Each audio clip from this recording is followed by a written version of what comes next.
as if whoever made them had simply ceased to exist at that precise spot. No smudges, no partial prints, nothing to indicate where he'd gone from there. A heavy thump echoed from my bedroom directly above. I climbed the stairs, each step an act of will against every instinct telling me to run. The hallway stretched longer than it should have, the afternoon light through the windows taking on a greenish underwater quality. My bedroom door was closed. I never close it. Living alone makes such privacy pointless. When I pushed it open, the room was empty, but the air held that same wet wool smell, and my bed showed the clear impression of someone having sat on its edge. The window was locked from the inside.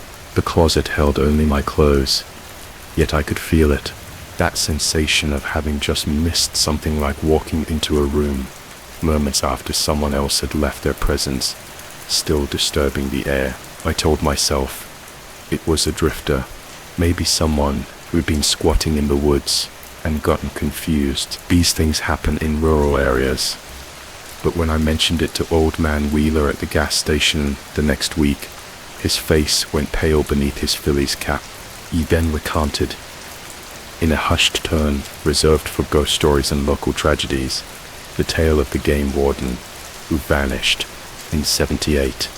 The warden, while on his rounds checking deer stands and hunting licenses, simply disappeared. His truck was later discovered on what would become my property, keys still in the ignition, and the door ajar.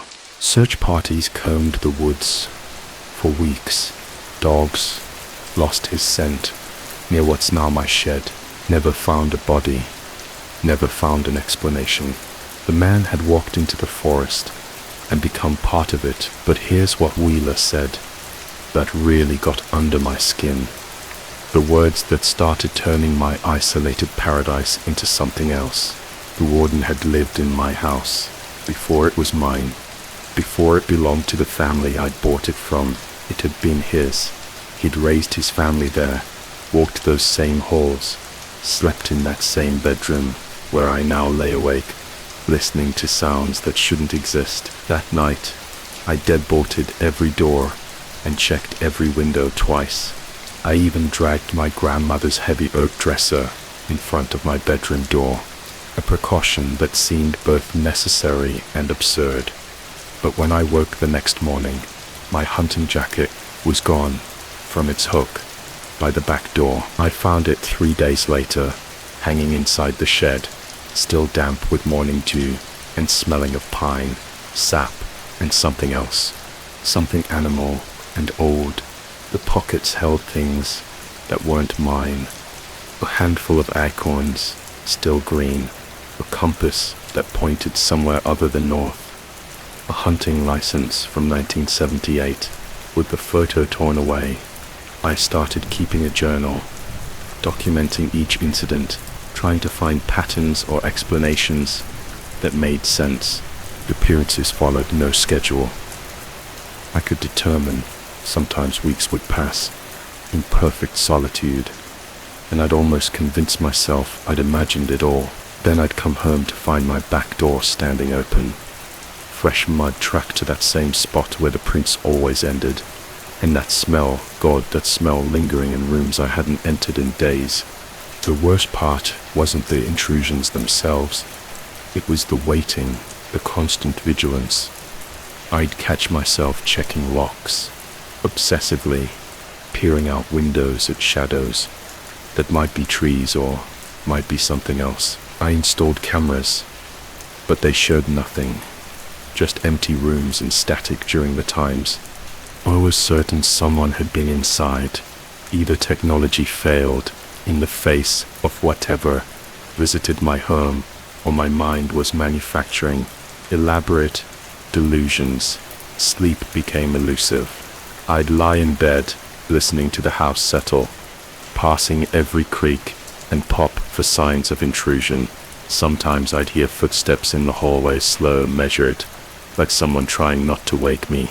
When I'd gather the courage to look, the hallway would be empty, but the air would be cold and thick with that forest smell.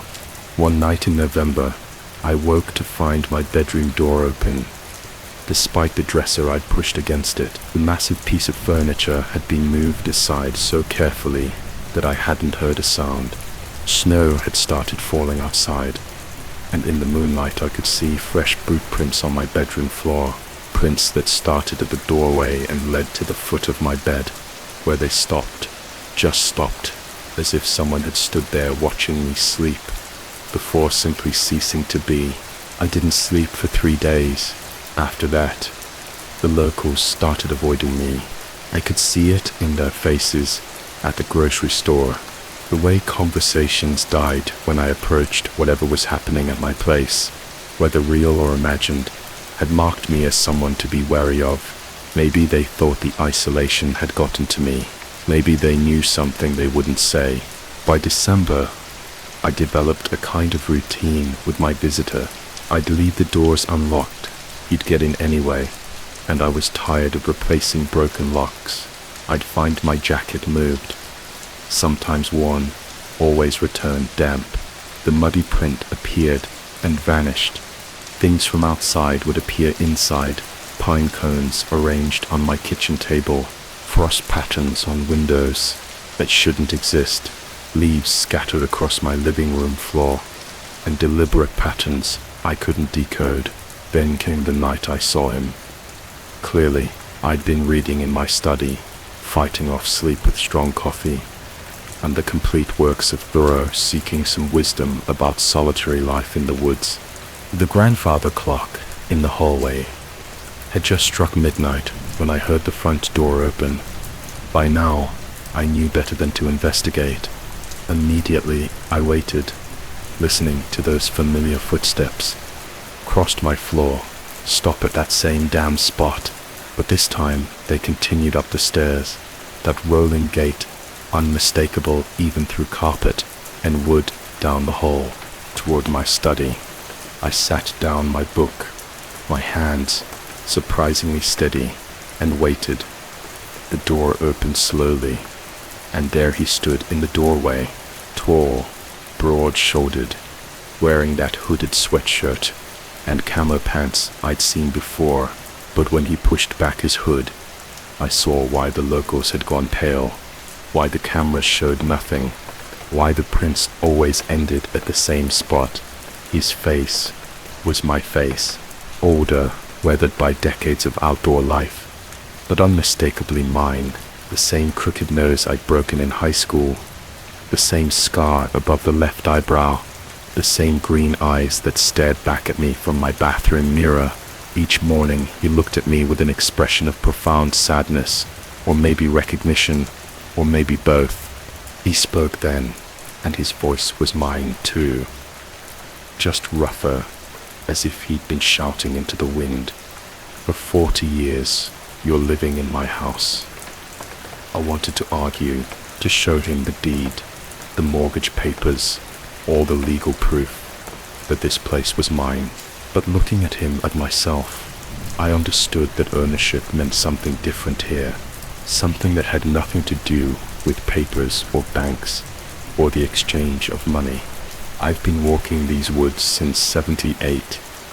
He continued moving into my study with that same rolling gait, checking the deer stands, watching for poachers, making my rounds. Can't seem to stop. I don't remember why I started. Just know I can't stop. He sat in the chair across from mine, the leather creaking under his weight. Real weight, not the weight of imagination or hallucination, up close. I could see the mud on his boots, smelled the decades of forest decomposition in his clothes. His hands were scarred from briar scratches that would never heal. "Are you me?" I asked, though the question made no logical sense. "My you," he smiled. Then the expression, both familiar and foreign. "Does it matter? You came here for the isolation, didn't you? To be alone? Well, you got what you wanted. You're so alone that you're becoming your own ghost." I thought about the months since I'd moved here, how I'd gradually stopped answering my phone, stopped checking emails, stopped driving to town, except for absolute necessities. How the paths through the woods had become more familiar than any human face. How I'd started wearing that damn hunting jacket every day, even inside, because it felt right. Somehow, the house doesn't want to be empty. He said, standing with obvious effort. Never has. Never will. It needs someone walking these halls, checking these windows, maintaining the boundary between the forest and the civilized world. I did it for 40 years. Now it's your turn. He moved toward the door, and I found myself standing too, following him without conscious decision. We walked down the stairs together, our footsteps synchronizing into a single sound at the Persian rug, my grandmother's rug, or his grandmother's, or nobody's. He stopped. "This is where I stop existing," he said, matter-of-factly every time. Can't figure out why. Maybe because she loved this rug, wouldn't let me track mud on it. Habits die harder than men, I guess. I looked down at the rug, its intricate patterns seeming to shift in the dim light. When I looked up, he was gone, not vanished dramatically, not faded like movie ghosts do, just gone as if he'd never been there at all. But I could feel it, the weight of his presence, his purpose, settling onto my shoulders like that damp hunting jacket. I still live here, still walk these halls. The groceries get delivered. Now I don't go to town anymore. Too many questions in their eyes. Too much fear of what I might be becoming, or what I've already become. Sometimes I catch glimpses of myself in windows, and I'm not sure which version I'm seeing. The man who moved here seeking solitude, or the one who's been walking these woods since 1978. My reflection wears clothes. I don't remember putting on shows, scars. I don't remember getting the journal. I've been keeping shows entries in handwriting. It's almost, but not quite, mine. I describe patrols through the forest, checking things that no longer exist, maintaining boundaries that may never have existed at all. Yesterday's entry, which I don't recall writing, says a new owner is moving in soon. I should introduce myself. I've started leaving the doors unlocked and taking long walks at dusk. My feet finding paths I've never walked, but somehow know the hunting jacket fits perfectly now, like it was always mine, or like I was always. There's someone new looking at the property. The realtor told me on the phone last week. Funny thing is, I don't remember listing it for sale, but the papers are all there, signed in handwriting. That's almost mine, but not quite. The closing date is next month. I should probably warn them about the muddy footprint, about the jacket that moves on its own, about the tall man with the rolling gait who walks from the shed to the house on September afternoons. But I have a feeling they'll figure it out for themselves. After all, the house doesn't want to be empty. Never has, never will. Story 2. The rain in New Orleans. That October afternoon fell like hot grease, thick and suffocating despite the cold front that had rolled in from the Gulf. I'd been wandering the French Quarter for hours, my tourist map dissolving into pulp in my pocket when the downpour drove me through the nearest doorway. A narrow entrance squeezed between a voodoo shop and a shuttered cafe on Dauphine Street. The sign above read Curiosity, Purdue's and faded gold lettering, though I could have sworn it said something else when I first glanced up through the rain. The door stuck at first, then gave way with a sound like breaking suction, and I stumbled inside, trailing water across warped floorboards. The heat hit me immediately, not the humid warmth of Louisiana, but something dry and pulsing that rose through my shoes, like I'd stepped onto a giant radiator, yet the air itself was arctic, raising goosebumps along my arms, making my breath visible in small, desperate clouds. The contradiction made my equilibrium shift, as if the shop existed in two temperatures simultaneously. Neither willing to yield, I stood there dripping, letting my eyes adjust to the amber gloom. The space was deeper than the narrow storefront suggested, stretching back through corridors of stacked furniture, mannequins, and moth-eaten Victorian dress and glass cases, filled with objects I couldn't quite identify. In the dim light, candles burned on every surface, hundreds of them, their flames unnaturally still. Despite the cold air that should have made them flicker, the smell was what really unsettled me. Beneath the expected mustiness lurked something medicinal and sweet, like formaldehyde mixed with burnt sugar. It coated the back of my throat with each breath. I took a step forward, and the floor responded with a pulse of heat that traveled up through my legs. Another step, another pulse, rhythmic, almost like a heartbeat. The rational part of my brain suggested old heating pipes, maybe some quirk of the building's ancient infrastructure. But the pattern was too organic, too deliberately timed with my movements. That's when I saw her. She sat behind a counter at the far end of the shop, so still I'd mistaken her for another mannequin. At first her skin had that paper, equality of extreme age pulled tight over bird-like bones, but it was her eyes that made me stop, clouded white like spoiled milk, no iris or pupil visible yet. Somehow I knew she was looking directly at me. Her lips moved, and though she was 30 feet away and spoke barely above a whisper, I heard my name clearly. My full name, middle name included, the one I never used, the one that appeared only on my birth certificate and passport locked in my hotel safe. The floor pulsed harder, heat climbing up my spine like fingers. I wanted to ask how she knew my name, wanted to demand an explanation, but my throat had constricted to a pinhole. She tilted her head, listening to something I couldn't hear, then nodded, as if in agreement. "You're expected downstairs," she said, in that impossible whisper that filled the shop. I managed to force out words, though they came out cracked and strange. "There's no downstairs. This is the French Quarter. Everything's at sea level." She smiled, then revealing teeth too white, too perfect for someone her age. Not down beneath the shop breathes through many mouths. The heat through my shoes intensified, and I became aware of a sound, a deep rhythmic whooshing like bellows. Working far below the candle, flames began to lean toward the floor, as if pulled by some invisible current. I backed toward the door, but my feet felt heavy, the soles of my shoes sticking slightly with each step, as if the floor had become tacky. The old woman never moved, just watched with those blind eyes as I fumbled for the door handle. "The invitation stands," she called out. "The heat knows you." Now I yanked the door open and stumbled into the rain, gasping as the cold water hit my face.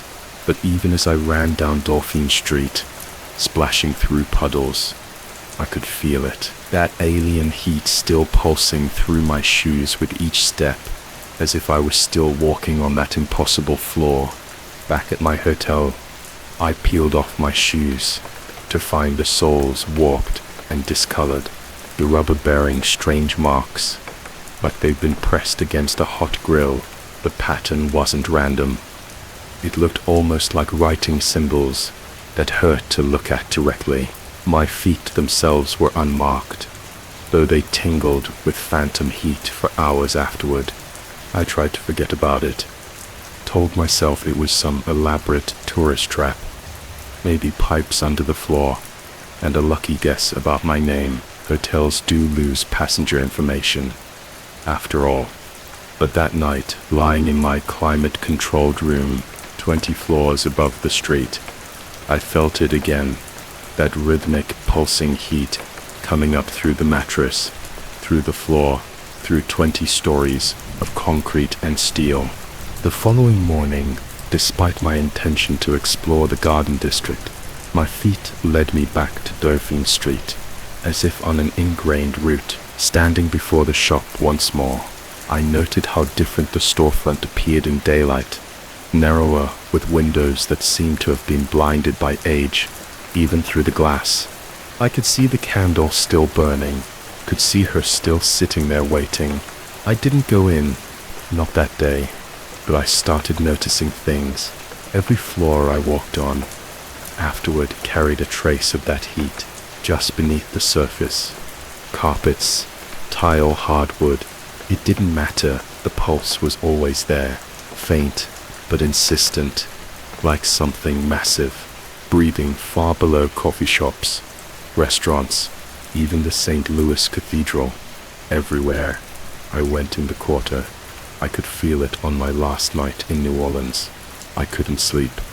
The heat had become unbearable, rising through the hotel mattress in waves. My mouth was desert dry, despite drinking glass after glass of water. At 3:00 a.m., I gave up and walked back to Dauphine Street, barefoot. This time, my feet burning with each step on the cold pavement.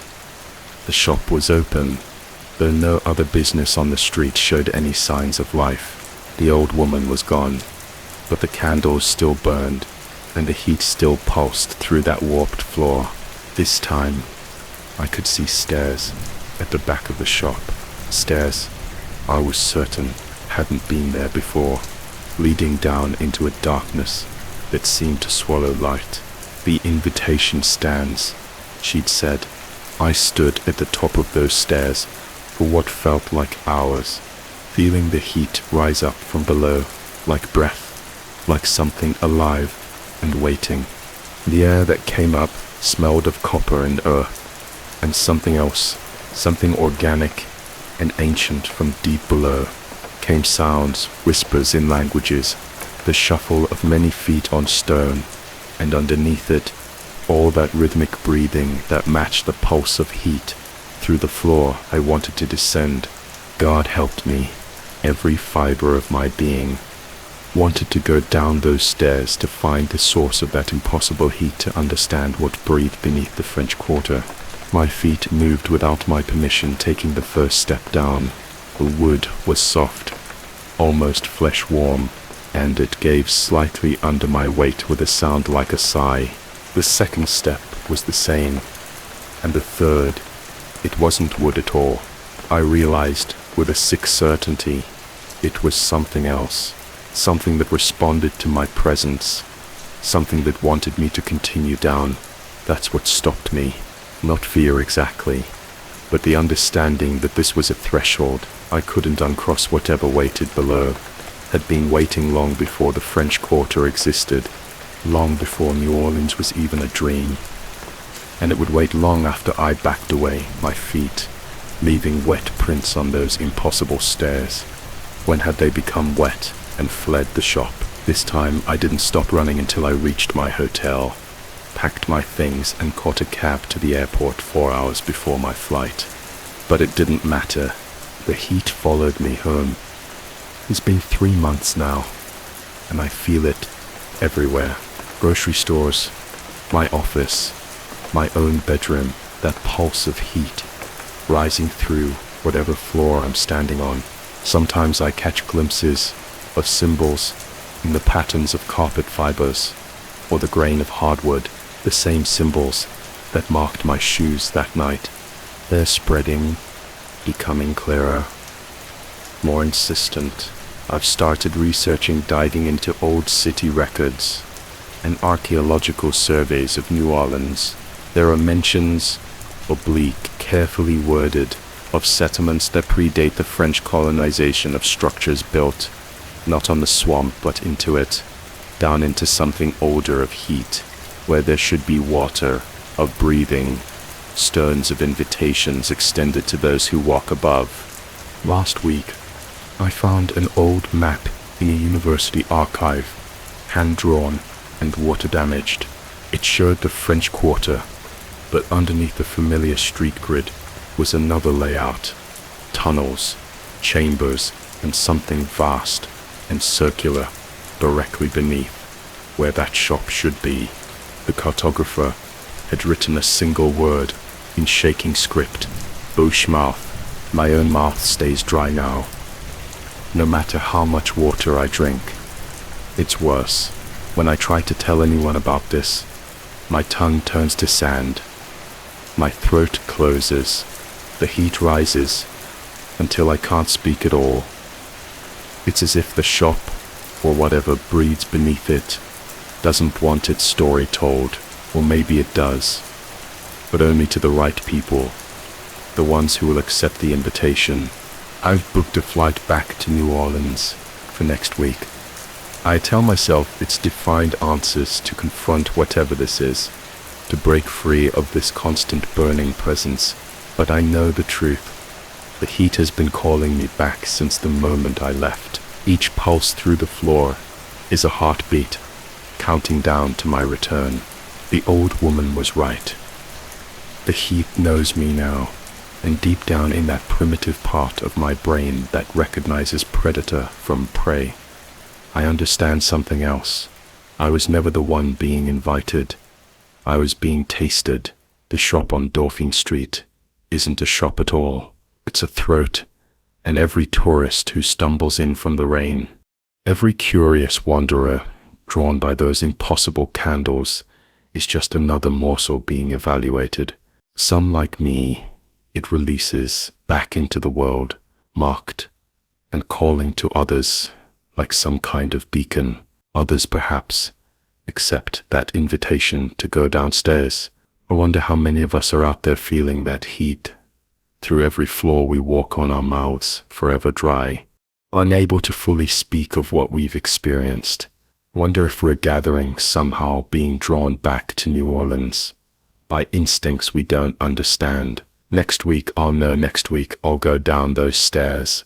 The heat is so strong now, I can barely stand it.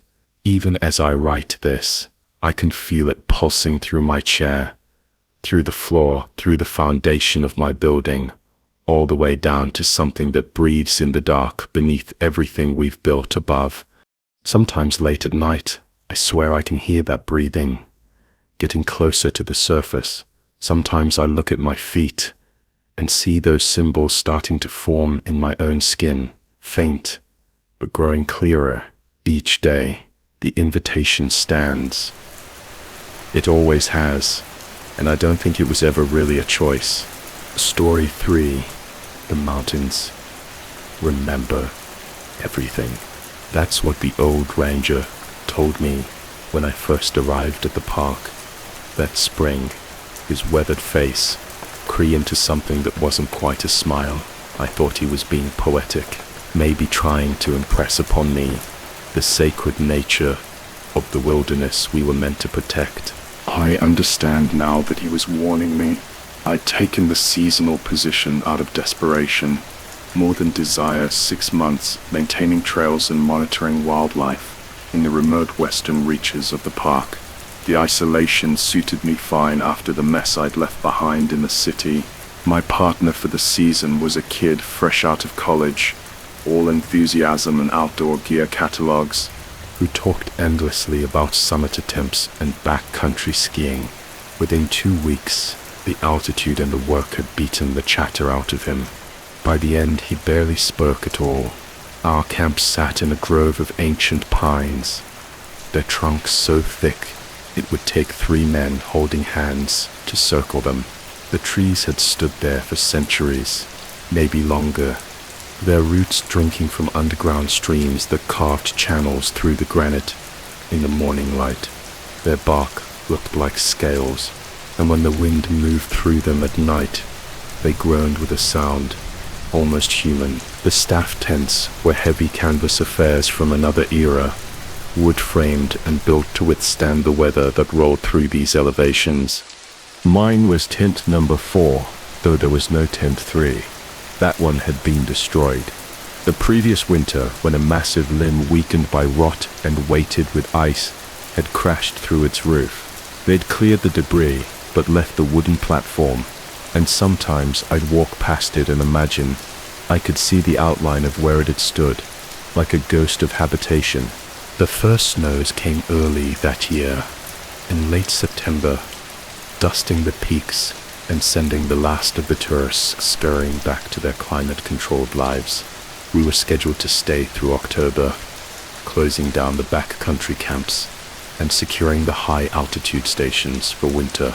The work was hard, but straightforward, dismantling bare boxes, draining water systems, boarding up ranger cabins.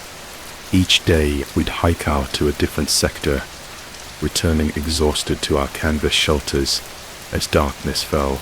It was during the third week of October that things began to feel wrong, not obviously wrong, not in any way I could point to or explain, but wrong in the way your body knows a storm is coming before you see the clouds.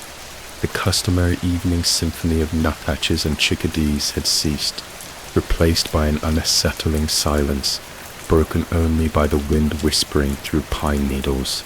My partner observed it, as well, attempting to explain it away as an early winter migration driving the birds to lower elevations. But I'd seen the way his eyes darted to the tree line when we walked back to camp, how he'd taken to keeping his headlamp on, even inside his tent, the beam visible through the canvas, like a frightened eye. The night of the last snowfall started beautifully. Fat flakes drifted down through the pines, catching the last light of sunset and turning the world into a snow globe. We'd spent the day clearing a rock slide from the Granite Pass trail. Brutal work that left us both shaking with exhaustion. My partner had barely managed to heat a can of beans before collapsing fully clothed onto his cot. I could hear his snoring from my tent, 20 feet away, deep and rhythmic, the sleep of the completely depleted. But I couldn't sleep. The snow had turned to rain around midnight, and the temperature rose unnaturally fast, making the air thick and oppressive under the canvas. The mountain began to make sounds, not the familiar settling of rock and ice, but deliberate noises, cracks like footsteps, groans like breathing. I lay on my cot, every muscle tense, listening to my tent's roof sag under the weight of wet snow. The canvas creaked with each gust of wind, the frame straining against its stakes. Water began to drip through the seams, cold fingers finding their way to my sleeping bag, my face, the back of my neck. Then came the first real sound. Not wind, not snow sliding from branches, but impact deliberate and heavy, like someone dropping a boulder from a great height. The ground vibrated through my cot frame. My partner's snoring never wavered. Another impact closer, the stable fence. A wooden structure we used to store equipment was only 30 feet behind our tents. I heard wood splinter, the screech of nails being pulled from posts. Still my partner slept. I wanted to call out to wake him, but something primal kept me silent. The part of the brain that remembers when we were prey, that knows stillness means survival. I held my breath, counting, heartbeats waiting. The footsteps started then, not footsteps. Exactly, that word implies something bipedal, something with a I could recognize. This was different, pressing down a compression of earth that made the ground beneath my tent platform groan. Circle after circle around my tent, patient and methodical, like something examining its options. The weight of it, I could feel the weight through the ground, through the air itself. Whatever moved out there was massive, dense, in a way that seemed to bend space around it. The pine trees, those ancient giants, creaked in its presence, like saplings in a storm. I thought of the destroyed tent number 3, crushed beneath that fallen limb. Had it really been wind and ice that brought it down, or had something tested its strength, found it wanting, and applied just enough pressure to make it look natural? A sound like breathing then, but breathing through no throat. I could imagine wet and labored. It came from directly outside my tent wall. The canvas pushed inward slightly, as if something were leaning against it, testing its resistance. The frame groaned, but held hours past like this, or maybe minutes. Time becomes elastic. When terror stretches it thin, the thing outside continued. its patient examination, pressing here, breathing there, occasionally making a sound like satisfaction or disappointment, though I couldn't tell, which dawn came gradually, the darkness lifting in stages like veils being removed. The pressure, the presence faded with the light, not all at once, but in a slow retreat that left me uncertain when exactly I was alone again.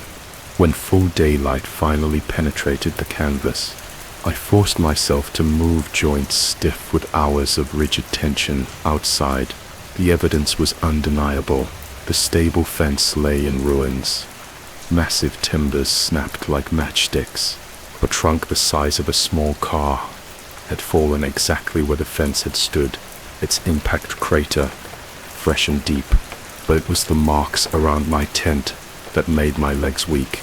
Circular depressions in the sodden earth, each the size of a dinner plate, pressed deep enough that water had pooled in them.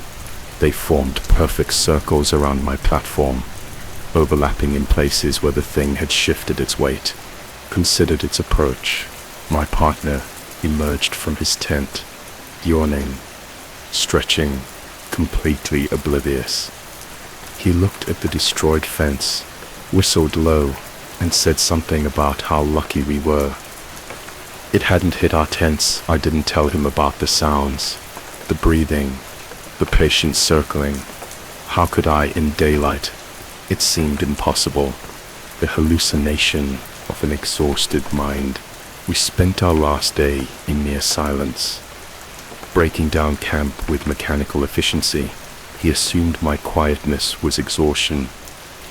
I let him, as we hiked out that evening, our packs heavy with gear. I looked back once at the grove of ancient pines. They stood as they always had, primordial and patient, keeping their secrets. I've tried to research what happened since then, searched park records for incidents, wildlife reports for anything unusual. There's nothing official, just gaps in the record where you'd expect to find something. Positions that go unfilled, sectors of the park that get mysteriously removed from patrol routes. Tent 3 wasn't the first structure destroyed in that grove, and it won't be the last. Sometimes in my apartment, in the city, surrounded by steel and concrete and the comforting noise of traffic, I wake to the memory of that breathing. I tell myself it was the wind through the pines, or my partner snoring, distorted by exhaustion and fear. I tell myself the circular marks were from deer or elk, or even bears investigating our camp. But I know the weight of what I felt that night, the deliberate intelligence in those patient circles.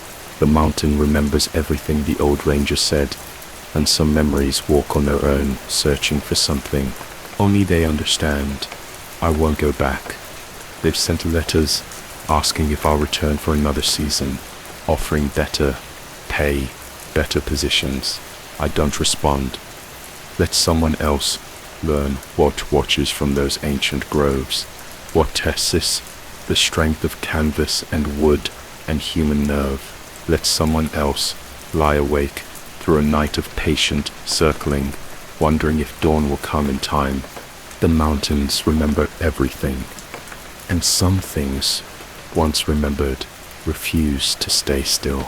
The story 4. The receipts started appearing 3 weeks after. I told her no. Every morning, tucked beneath my doormat, like a poisonous love letter, I'd find another printout of my bank statement on that cheap thermal paper that fades to nothing if you leave it in sunlight, the kind they use at grocery stores and gas stations, the kind that shouldn't exist anywhere near my financial records. I should start from the beginning though. The beginning itself feels suspect now, like a memory someone else planted in my head.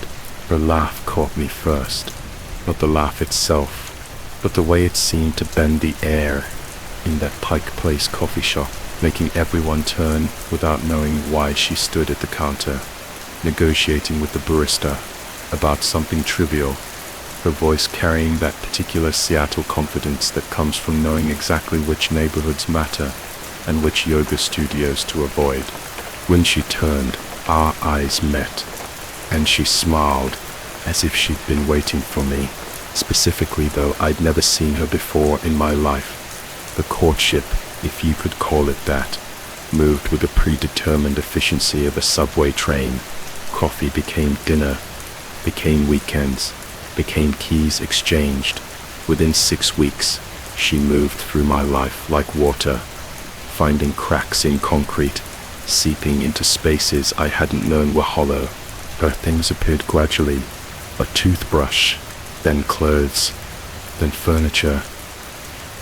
This somehow looked more natural in my apartment than my own belongings did. By the 8th week, she'd redecorated my entire living room without asking, and somehow I'd thanked her for it. The lease conversation happened on a Tuesday.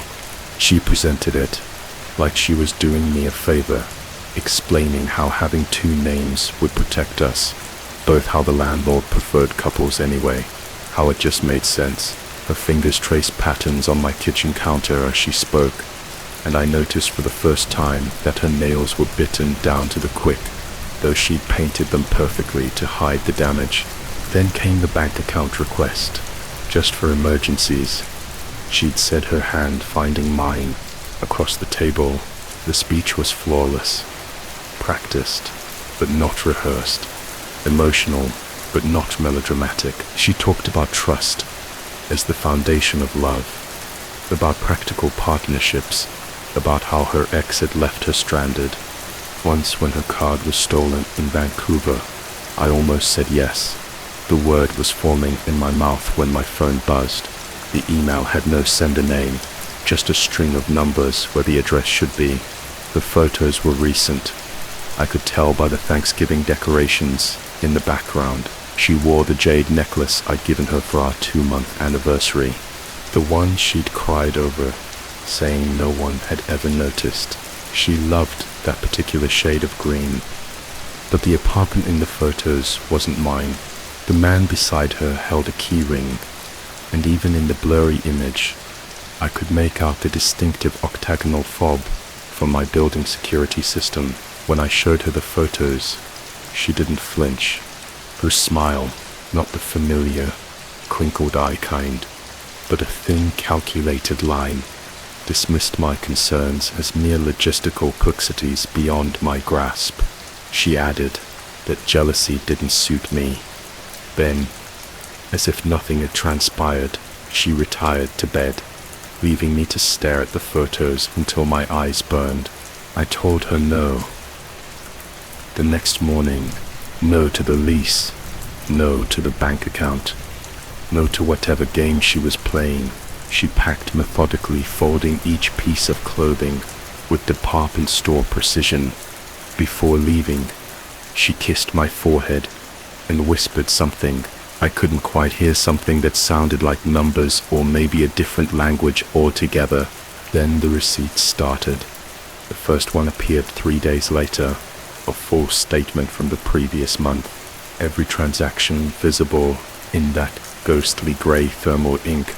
I bought coffee at 7:43 a.m., gas at 2:15 p.m., groceries at 6:32 p.m.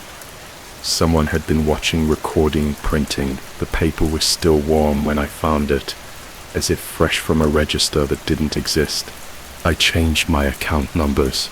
The receipts continued, now showing the new accounts, transactions. From that very morning, I installed cameras. They showed nothing. The receipts simply appeared between one frame and the next, materializing like condensation on glass. The content grew stranger, mixed between real transactions were others. I didn't recognize charges at stores that didn't exist in cities I'd never visited for amounts that seemed significant, but meaningless. 37 outer, 41.73, 14.40, Wonder $37, always palindromes or sequences, always adding up to numbers, divisible by 3. I started keeping them, filing them in a shoebox that grew heavier each day, though paper shouldn't weigh that much. Sometimes I'd check old ones and find the ink had rearranged itself, showing different transactions, different dates, different versions of my financial life that felt both false and terrifyingly possible. Sleep became negotiable. I'd wake at 3:33 a.m. exactly every night, certain someone was in my apartment. The air felt different, thicker, like breathing through wet fabric. I'd check every room, finding nothing except the sensation that the furniture had been moved by imperceptible degrees, that the angles of my walls had shifted slightly, that my apartment was slowly becoming somewhere else. My neighbor started avoiding me when I asked if she'd seen anyone near my door. She looked at me with something between pity and fear, mumbling about stress and maybe seeing someone professional, but I caught her later slipping something under my doormat, her hand shaking. When I checked, there was nothing there except another receipt. This one showing a transaction at a psychiatric facility I'd never heard of, dated 3 days in the future. The photos came next, printed on the same thermal paper, impossible images, me sleeping in my bed, but taken from inside my ceiling, me showering, but from behind the mirror, me walking down streets I recognized, but had never walked, entering buildings that felt familiar, but wrong, like deja vu, in reverse. In one photo, I stood in what looked like my apartment, but everything was backwards, not mirrored, but fundamentally reversed, as if built from blueprints, right upside down in the background, barely visible. She stood in the doorway, smiling that thin smile, holding papers I couldn't quite make out. I tried confronting her, but her number was disconnected. Her social media had vanished. The coffee shop where we'd met claimed they'd been closed for renovations during the time I remembered meeting her. The restaurant where we'd had our first date had no record of our reservation. Even the jewelry store where I'd bought the necklace insisted they'd never sold that particular shade of jade, that it didn't exist in nature, that I must be confused, but the receipts kept coming. I hired a private investigator, paying in cash, to avoid more documentation. He returned my money after 3 days, his face pale, refusing to explain, beyond saying some things weren't worth understanding. That night I found his business card under my doormat, but the thermal paper had absorbed his information, leaving only the ghostly outline of letters that might have spelled stop looking, or might have been nothing at all. My dreams turned transactional. I dream in receipt, long scrolls of thermal paper, documenting every moment of my life as a purchase, breathing at 0 at goal, 1 per breath, heartbeats at market rate, thoughts priced by complexity in these dreams. She was always the cashier, scanning items I couldn't see her register, printing endless receipts that wrapped around my throat like scarves. The apartment itself began participating in whatever this was. Walls sweated thermal ink that formed temporary messages before evaporating. Check your balance transaction, pending, insufficient funds. The bathroom mirror fogged, constantly revealing fingerprints that weren't mine, spelling words in languages I didn't recognize, but somehow understood meant variations of owed and payment and collection. Last week I found something worse than receipts, a lease agreement, printed on thermal paper so long it pooled on my doormat, like entrails. My signature was already there, though I'd never signed it. Her name was there too, but when I tried to read it, the letters rearranged themselves, becoming numbers, then symbols, then something that hurt to perceive directly. The apartment listed on the lease didn't exist. Not at that address anyway, but when I walked by that evening, drawn by something I couldn't name, I found a door I'd never noticed before. Between 2 buildings I'd passed 1,000 times, the key in my pocket, the one I'd thought was for my storage unit, fit perfectly inside, was my apartment, not a copy. My actual apartment down to the coffee stain on the kitchen counter and the crack in the bathroom tile. But everything was wrong in ways I couldn't articulate. The shadows fell upward. The refrigerator hummed in harmonics that made my teeth ache. And there on the kitchen counter was a fresh receipt showing a transaction, one sole gently used market price. I ran, but running from your own apartment when you're already home is a special kind of impossible. Now I find myself checking my bank balance, obsessively watching for those impossible transactions. They've started appearing in my actual account charges that my bank insists are valid, from merchants they claim exist, for services they say I've received. When I protest, they show me signatures, security footage, documentation that proves I was there making those purchases, living some parallel financial life. I can't remember the woman. I've started thinking of her as just the woman because her name changes.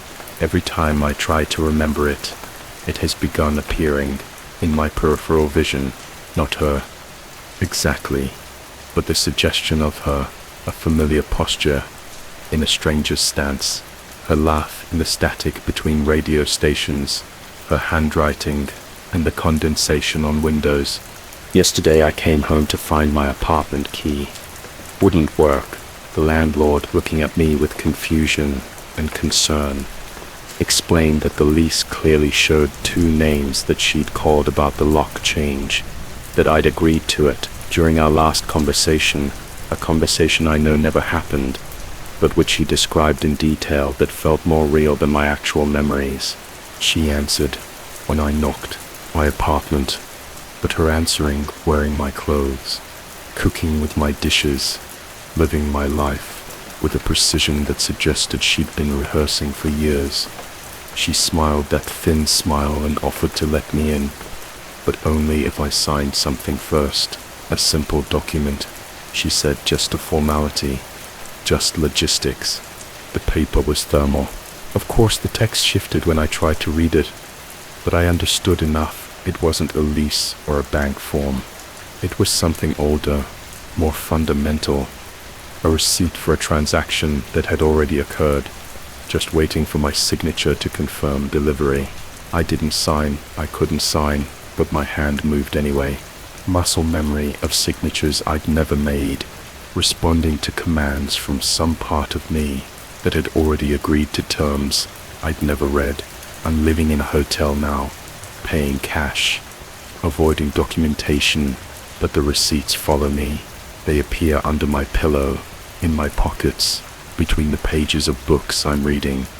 Each one shows more impossible transactions, a financial history of a life that's mine, but isn't purchases made with currency I don't understand for goods that shouldn't exist. This morning I found the worst one yet, a receipt for this story dated 3 days ago, showing that someone had purchased the rights to my experience to package and sell it as fiction.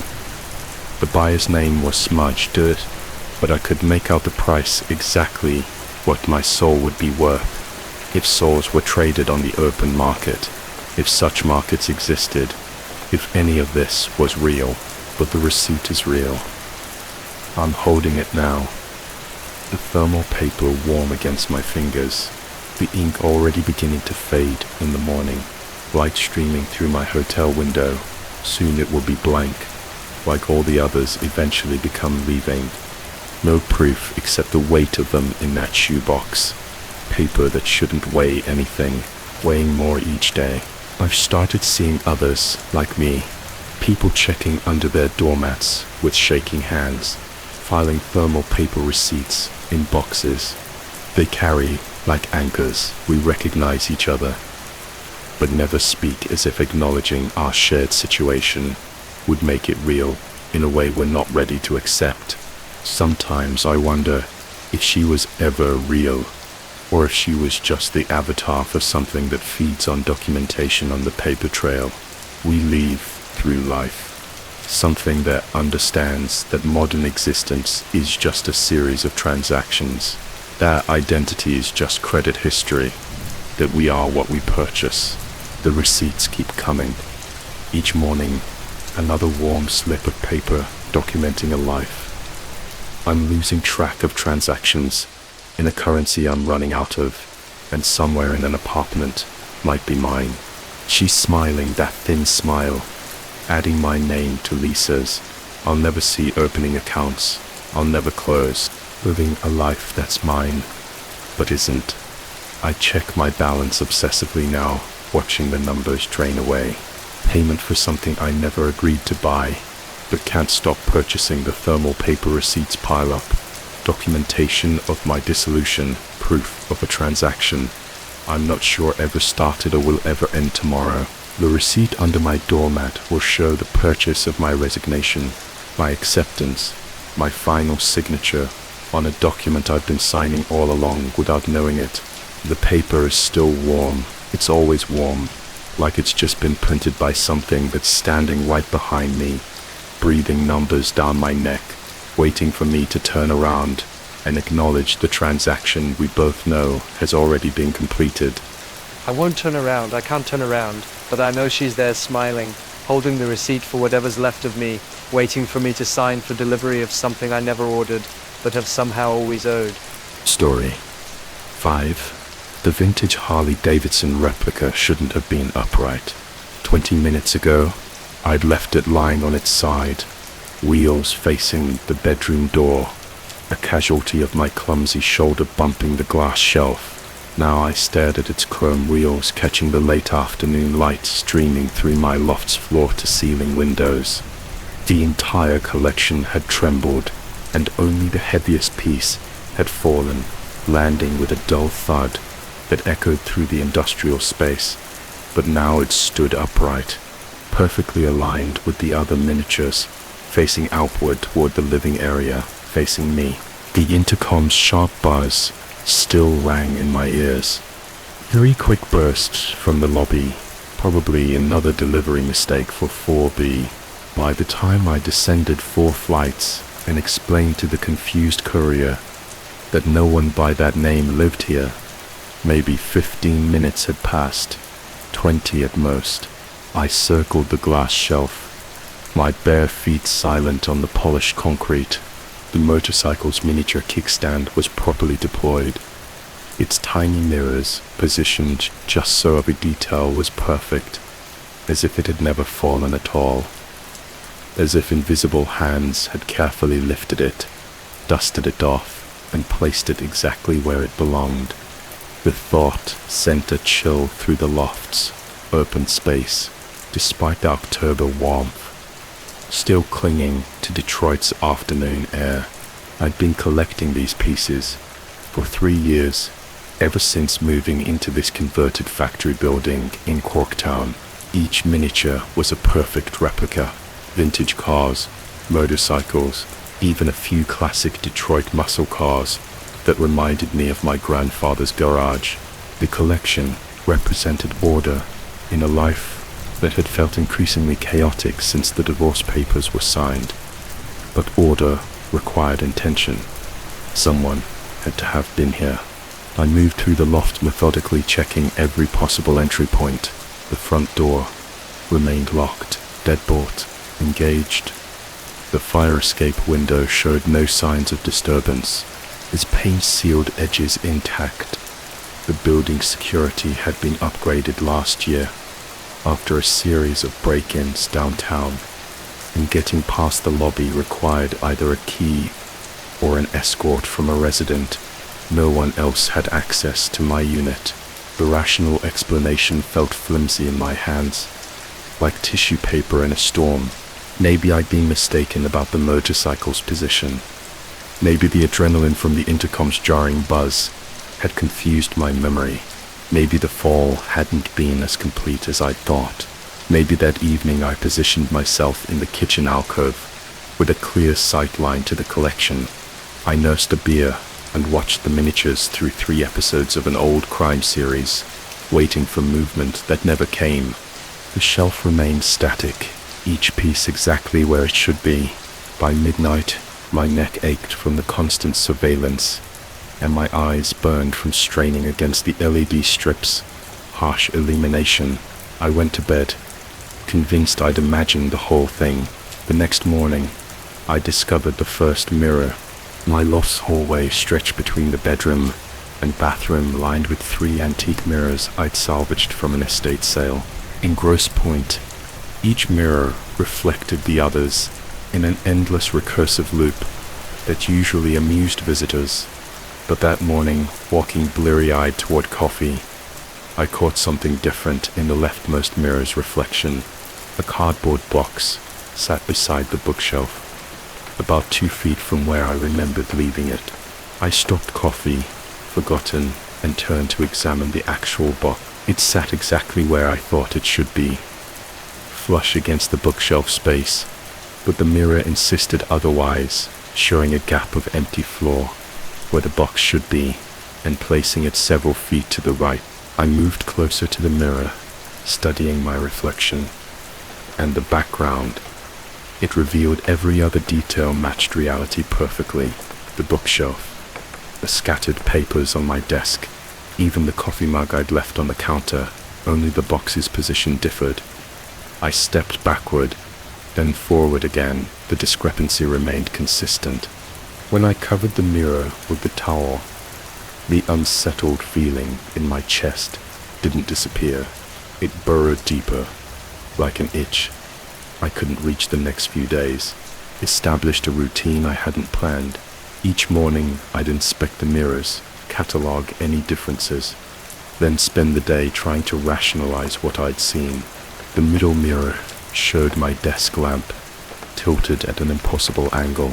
The rightmost mirror reflected a book lying open on the coffee table, its pages spread like wings, though the actual book remained closed and upright in its designated place. The discrepancies were always small, always subtle, always just significant enough to notice if you were looking, which I couldn't seem to stop doing. I called my brother in Chicago, carefully avoiding any mention of mirrors or moving motorcycles. We talked about his job, the weather, the lions, disappointing season, normal things, anchoring things. When he asked how I was adjusting to single life, I told him the loft was perfect, quiet, exactly what I needed. He seemed satisfied with the answer, and I almost convinced myself it was true. But late at night, when the building's old bones settled with groans and creaks, I'd find myself listening for sounds that weren't quite right. Footsteps that moved too carefully, the soft whisper of objects being repositioned, the nearly inaudible breath of someone who wasn't supposed to be there. The mirrors began changing more frequently, sometimes twice a day. The reflected world grew increasingly different from reality, as if someone was rearranging my life in a parallel dimension. Books appeared open to pages I'd never read. Chairs sat at angles I'd never chosen. Even my coffee mug migrated around the counter in the mirror's reality, though it never moved in mine. I started taking photographs, documenting each discrepancy with the methodical precision of a crime scene investigator. The camera showed what I saw directly, the real positions of objects, the actual state of my living space. But when I held the photos up to the mirrors, the differences became even more pronounced, as if the mirrors were actively rejecting photographic evidence. Sleep became elusive. I dozed fitfully, then wake, with the absolute certainty that someone had been moving through the loft while I slept. The certainty was never validated. Nothing appeared disturbed in the harsh light of morning, but it lingered anyway, a persistent anxiety that followed me through each day. 2 weeks after the motorcycle incident, I discovered the notebooks. They were mine recognizably, so my handwriting filled page after page with observations about the mirrors, detailed catalogues of discrepancies, even rough sketches of the reflected arrangements versus reality. But I had no memory of writing. Most of it, pages and pages of documentation, I couldn't recall creating. The handwriting was definitely mine, the same cramped script I'd used since high school, the same unconscious leaps and angles, but the observations were far more detailed than my conscious efforts. Noted at times when I was certain I'd been asleep or away from the loft. One entry dated 3 days earlier read the reflection shows the motorcycle facing the window now as if it's trying to leave. The real one still faces inward. Someone is teaching it to want escape. I had no memory of writing those words, but they were undeniably mine. The notebooks revealed a pattern I hadn't consciously recognized. The mirror discrepancies weren't random. They followed a logic, a progression. Objects in the reflected world were gradually being rearranged into more defensive positions. Chairs turned to face the door. Books opened to specific pages. The motorcycle slowly rotating toward the exit, as if someone was preparing for something, as if the reflected world was getting ready to defend itself. I started avoiding the hallway mirrors, taking the long way around the loft to reach the bathroom, keeping my eyes fixed firmly forward. When I had no choice but to pass them, but avoidance only amplified my awareness. I could feel the mirrors watching me, cataloging my movements, reporting back to someone who existed only in reflection. The collection shelf became my anchor to reality. Unlike the mirrors, it never lied. Each miniature remained exactly where I placed it, solid and unchanging. I spent hours arranging and rearranging them, finding comfort in their tangible responses to my touch. They were real, in a way. The mirror's reflections weren't. They were mine, in a way. The notebook entries weren't. But even that certainty began to erode. I'd position the vintage forward at a specific angle, then return an hour later to find it shifted by degrees. So subtle. I almost questioned my own perception. The motorcycle seemed to move the most, rotating incrementally toward the door, like a compass needle seeking magnetic north. I began marking positions with tape, creating a grid system that would make any movement immediately obvious. The tape helped at first. For 3 days, nothing shifted beyond the boundaries I'd established. Then I woke one morning to find every piece of tape gone, not torn or peeled away, simply absent, as if it had never been there at all. The miniatures sat in their original positions, perfectly aligned, facing outward with an expectant stillness that made my skin crawl. That same morning, all 3 hallway mirrors reflected the same image. My living space, but empty of my belongings. Just bare shelves, clean surfaces, and vacant corners, as if I'd never lived there at all. As if someone was showing me how things would look when I was gone. I covered all the mirrors with sheets and tried to pretend the problem had been solved. But covering them only made their presence more oppressive. I could feel them behind the fabric, still reflecting, still showing their alternate version of my reality to no one. The notebooks kept appearing, filled with handwriting. I couldn't remember producing the observations. Grew more detailed, more paranoid, more concerned with preparations and defensive measures. One entry described detailed plans for securing the loft against intrusion, complete with diagrams. I didn't remember drawing another catalogued every sound the building made throughout a full 24-hour period, noted with timestamps and intensity ratings. But the most disturbing entry was also the simplest. He knows I'm watching now. I read those words over and over, trying to summon any memory of writing them. The handwriting was undeniably mine, but the perspective felt alien. Who was he who was doing the watching? Was I the observer or the observed? The answer came that night, in the form of movement. I couldn't deny I'd been lying awake listening to the building's familiar symphony of settling sounds when I heard footsteps in the hallway. Careful, deliberate footsteps that moved with the confident familiarity of someone who knew exactly where every creaky floorboard waited. I held my breath and listened. The footsteps approached the mirrors, paused, then continued toward the living area, toward the collection shelf. I lay frozen, every muscle tensed as the sounds moved through my loft with purpose, the soft clink of miniatures being repositioned, the whisper of paper being turned, the scratch of a pen moving across notebook pages. The sounds continued for what felt like hours, but might have been minutes. Then they retreated, moving back through the hallway, pausing again at the mirrors, and finally fading into silence. When I finally gathered the courage to investigate, I found the motorcycle facing the door again, lying on its side exactly as it had been that first day, but this time a new notebook lay beside it, filled with my handwriting, documenting the night's activities from a perspective I didn't recognize. The final entry read, "He's starting to understand. Tomorrow, I'll show him the rest." I stared at those words until they blurred, trying to make sense of a situation that defied every logical explanation I could construct. Either someone had elaborate access to my loft and was conducting an impossibly detailed psychological campaign against me, or I was losing my mind in ways I couldn't consciously perceive. Both possibilities terrified me equally. Dawn was breaking over Detroit's skyline.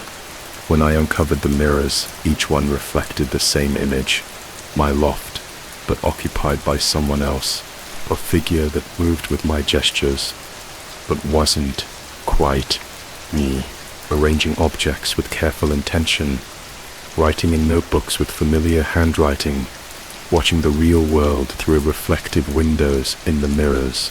I could see him clearly. Now the other version of myself, the one who'd been rearranging my life while I slept. He looked exactly like me, but moved with a precision that never possessed a purpose. I'd never felt he was everything I might have been if I'd paid closer attention, been more careful. Noticed the details that mattered. As I watched, he turned toward the mirror's surface and met my eyes directly. His mouth moved, forming words I couldn't hear, but somehow understood. "We've been sharing this space for weeks now. We need to decide who gets to stay."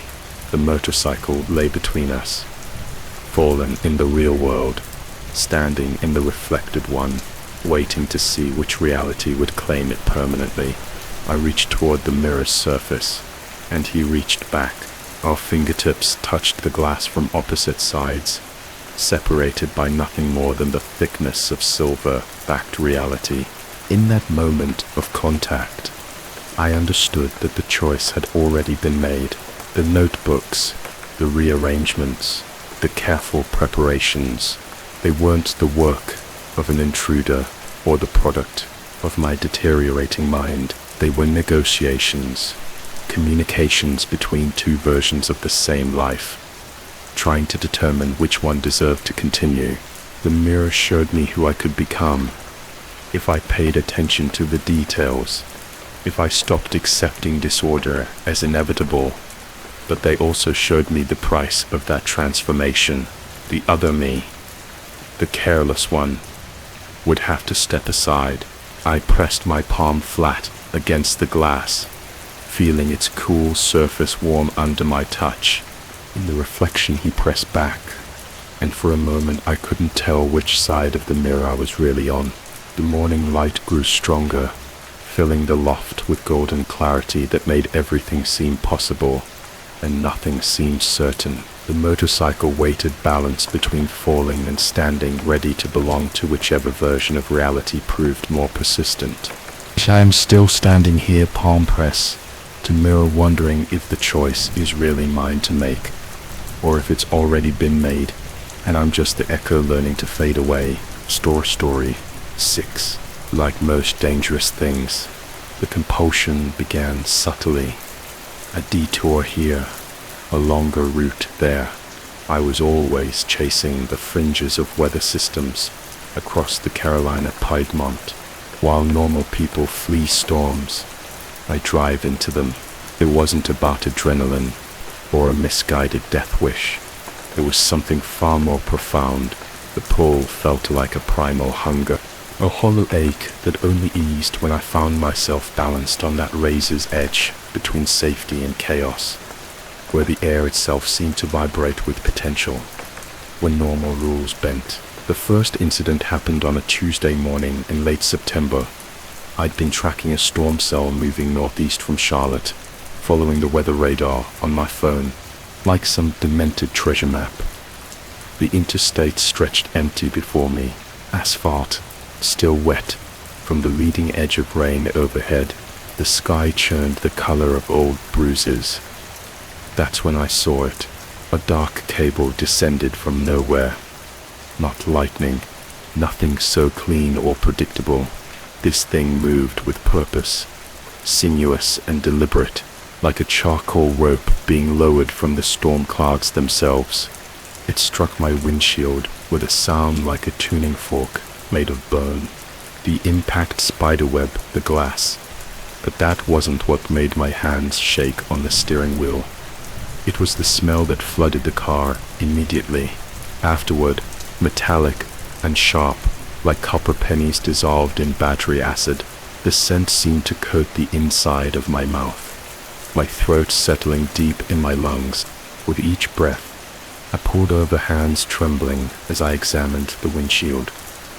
The impact point was perfectly circular, no bigger than a silver dollar, with fractures radiating outward in too perfect symmetry. But when I looked up at the sky, searching for whatever had struck me, there was nothing, just grey clouds, moving with their natural chaotic flow. The smell lingered for weeks afterward. I had the car detailed twice, replaced the air fresheners, even left the windows down during a rainstorm, but that metallic tang clung to the upholstery like a memory my vehicle couldn't shake. Most people would have taken it as a sign to reconsider their hobbies instead. I found myself plotting routes along storm tracks with even more dedication. The second incident came in January during what the weather service called a surprise winter event, one of those freak snowstorms that dropped 6 inches on the Carolinas and sends the entire region into gridlock. I'd been watching the radar, seeing the perfect opportunity. The highways would be empty, abandoned by sensible drivers. I could have miles of storm-wrapped solitude. I parked at a rest stop on 85 and stepped out into the storm. The snow fell in thick, wet flakes that seemed to absorb sound, creating a cathedral silence, broken only by the whisper of precipitation hitting pavement. My footsteps crunched with that particular hollow sound that only comes with fresh snow on unfamiliar ground. 50 yards from my car, the wind shifted through the white curtain of snowfall. I heard the unmistakable rumble of a snowplow, heavy diesel engine, the scrape of metal blade against asphalt, the mechanical whine of hydraulic systems, but there were no lights cutting through the storm, no amber warning beacons or headlamp glare, just the sound getting closer. I froze, every instinct screaming at me to move, to run, to do anything except stand there, like prey in the open, but my legs wouldn't respond. The engine sound grew louder, more immediate, until I could swear I felt the vibration through my boots. The scraping noise seemed to come from everywhere at once, ahead of me, behind me, circling like some mechanical predator. Then, as suddenly as it had started, the sound stopped. The silence that followed felt different from before, heavier, expectant, as if the storm itself was holding its breath, waiting to see what I would do next. I backed toward my car, never taking my eyes off the swirling snow ahead. My fingers fumbled with the door handle. When I finally got inside, I sat there for 10 minutes with the engine running and the heater blasting, trying to convince myself that city maintenance crews work around the clock during winter emergencies. That hearing phantom machinery in the middle of a snowstorm was perfectly reasonable, but I knew better, just like I knew that whatever had lowered that cable from the storm clouds 3 months earlier It had nothing to do with weather. Since then, the sounds have gotten worse. It started with power lines, those thin cables, that web, the Carolina landscape, carrying electricity from substations to suburban developments driving past them. There used to be background noise, the faint electrical hum that most people filter out without thinking. But now when the wind catches those wires just right, I hear something else woven into their song, whispers, not words exactly, nothing I can pass or transcribe, more like the impression of language, syllables and rhythm that hover just at the edge of comprehension.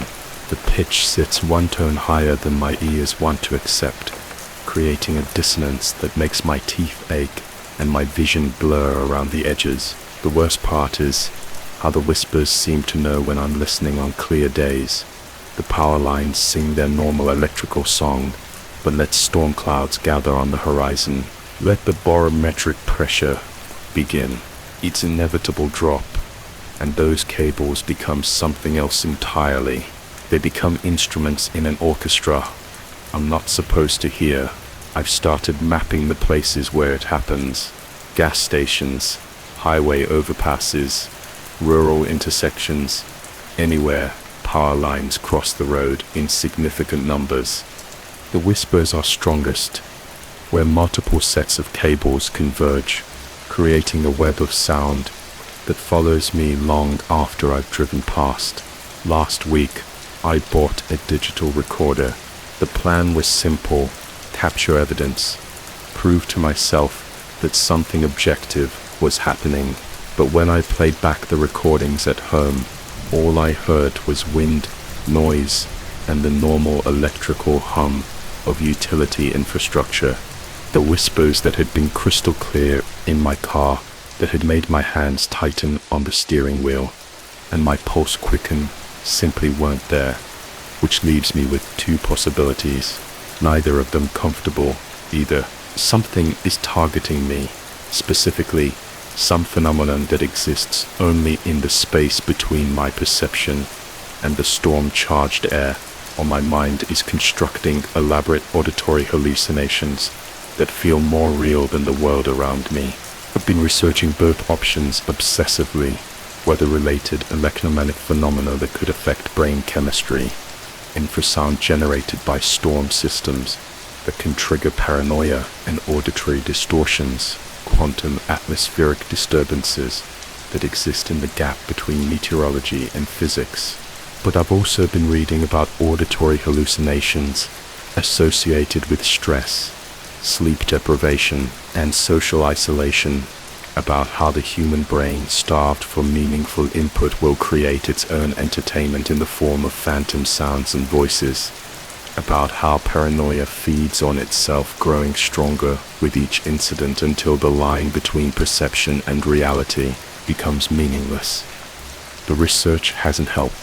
If anything, it's made the uncertainty worse. 3 days ago, I drove out to test a theory.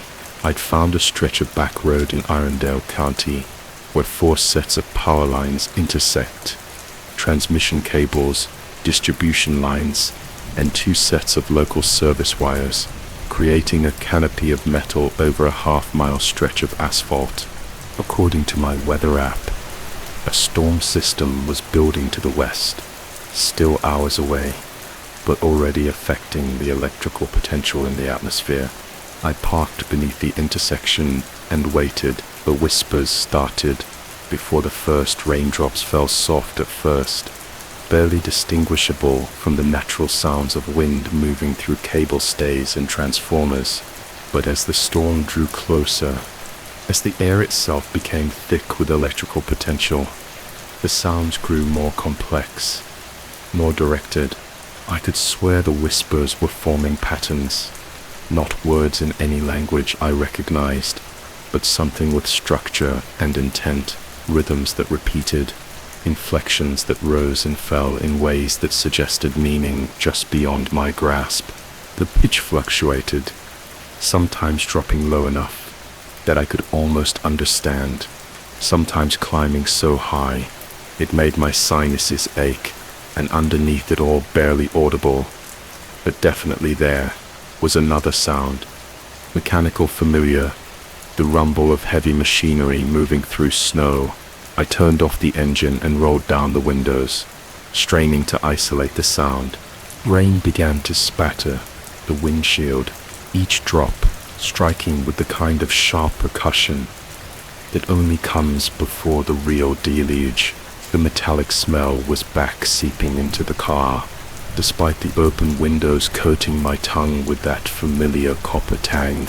The machinery sound grew clearer, not just one engine, but several, a convoy of phantom snow removal equipment grinding through a storm that existed 3 months in the past. I could hear the hydraulic whine of plow blades adjusting their angle, the beep beep beep of vehicles backing up, the radio chatter of work crews coordinating their efforts. But there was no snow, no winter, just the approaching edge of a spring thunderstorm, and the impossible sound of machines that had no business existing in this time or place. I reached for my phone to start recording, and that's when I saw the cable. It hung motionless in the air, 20 feet ahead of my car, not swaying with the wind, like the power lines around it, but perfectly still, as if the storm itself was holding it in place. The same dark, sinuous rope I'd seen months earlier, but this time it wasn't descending, it was waiting.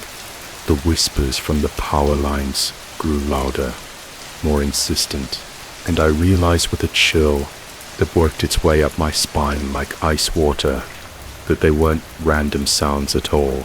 They were calling to the cable, summoning it, welcoming it back. The cable began to move, not falling or rising, but rotating slowly as if surveying the area, looking for something, looking for me. I started the engine and reversed away from the intersection, tires spinning on the rain. Slicked asphalt.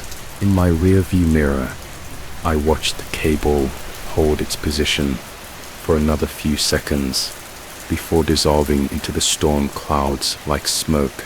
The drive home took 40 minutes. I spent every one of them checking the mirror, watching for dark shapes descending from the sky, listening for the phantom snowplows that seemed to follow just outside my peripheral hearing.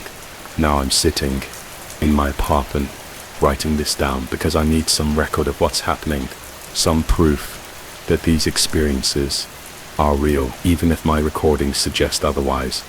The storm that was building over Iredale County has moved east, and through my window I can see power lines swaying in the wind. They're singing again, but one tone too high, whisper that makes my teeth ache and my vision blur. But this time, the sound isn't coming from outside. It's coming from the electrical outlets in my walls, from the phone charger plugged in beside my bed, from every wire and cable that connects this building to the grid that spans the Carolinas like a web. I think I understand now why I was drawn to those storms, why I needed to be on that edge between safety and chaos. I wasn't hunting weather patterns. I was being hunted. The whispers are getting louder. They're forming words now, not in English or any human language, but in something older, something that speaks in electromagnetic frequencies and barometric pressure changes. Something that's been trying to reach me through every storm I've chased, every power line I've passed, every intersection where the grid grows dense enough to carry more than electricity outside.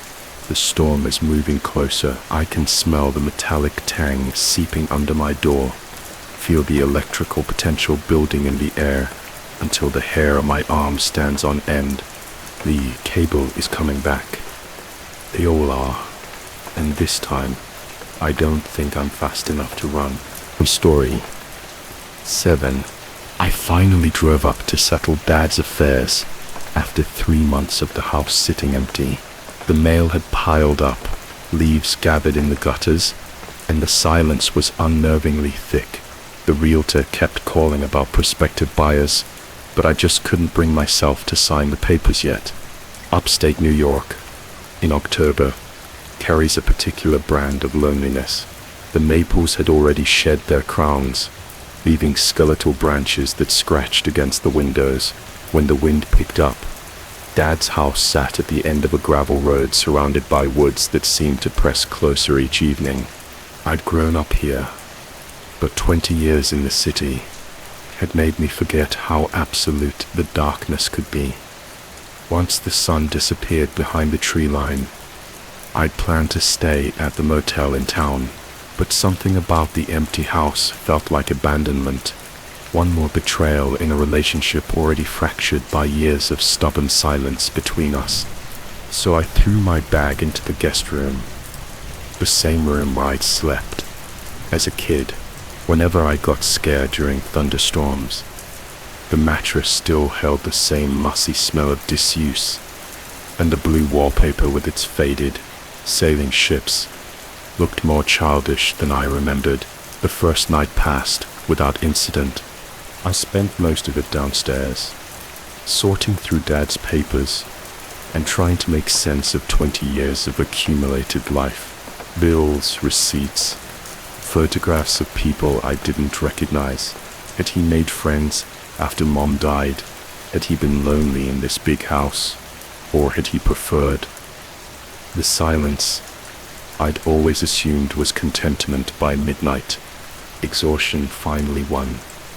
I climbed the narrow staircase to the second floor, brushing my teeth in the bathroom where Dad's toothbrush still sat in its holder, bristles splayed and hardened. The guest room felt smaller than I remembered, the walls seeming to lean inward. But fatigue is a powerful sedative, and I was asleep. Within minutes, I woke to screaming. Not human. Screaming. Nothing with lungs could sustain that note. It was the house itself, crying out a sustained wail that seemed to emanate from the bones of the building. The ceiling above my bed vibrated with such intensity that flecks of old paint rained down onto the sheet. The sound penetrated everything. My teeth, my rib cage, the soft tissue behind my eyes. I sat bolt upright, heart hammering against my sternum. The sound continued for what felt like hours, but was probably only seconds. A mechanical shriek that suggested something fundamental had gone wrong with the house's infrastructure. A pipe bursting maybe, or the furnace having some catastrophic failure. Then it stopped. The silence that followed was somehow worse than the noise. It had weight presence, as if the air itself was holding its breath. I reached for the lamp beside the bed, but the switch clicked uselessly. The digital clock was dark power outage, then probably a tree down on the lines. I fumbled for my phone using its pale light to navigate toward the door. That's when I noticed the doorknob wouldn't turn. Not locked. I could feel the mechanism trying to engage, but stuck as if the wood had swollen with moisture. I put my shoulder against the door and pushed, feeling it give slightly before settling back into place. The phone's light revealed nothing obviously wrong with the door or frame, but something was definitely preventing it from opening. That's when I heard the footsteps. They came from the hallway outside, measured and deliberate, someone walking the length of the corridor. Their pace, neither hurried nor casual, but somewhere in between the floorboards creaked in a rhythm I recognized from childhood, the particular song of someone trying to move quietly through a house that announced every step. I pressed my ear to the door. Phone light extinguished to avoid detection. The steps moved past my room, paused at what would be Dad's bedroom, then continued to the end of the hall. They stopped there, directly outside the guest room door. "Hello." My voice came out as a whisper, then stronger. "Is someone there?" The silence stretched taut as a wire. I counted heartbeats, 10, 20, 30, before trying the doorknob again. This time it turned easily. The door swinging opened, so suddenly I nearly stumbled into the hallway. Cold air rushed past me, carrying the scent of dampness and dust. like a basement that hadn't been aired out in years. The hallway stretched in both directions, empty and dark. I swept the phone's light across the worn carpet, looking for footprints or any sign of disturbance, but found nothing. The temperature difference was striking. The guest room behind me held the accumulated warmth of the day, but the hallway felt 10 degrees colder, as if the heating system had failed hours ago. I made my way downstairs, checking doors and windows. Everything was locked tight, just as I'd left it in the kitchen. I found the circuit breaker had tripped when I flipped it back.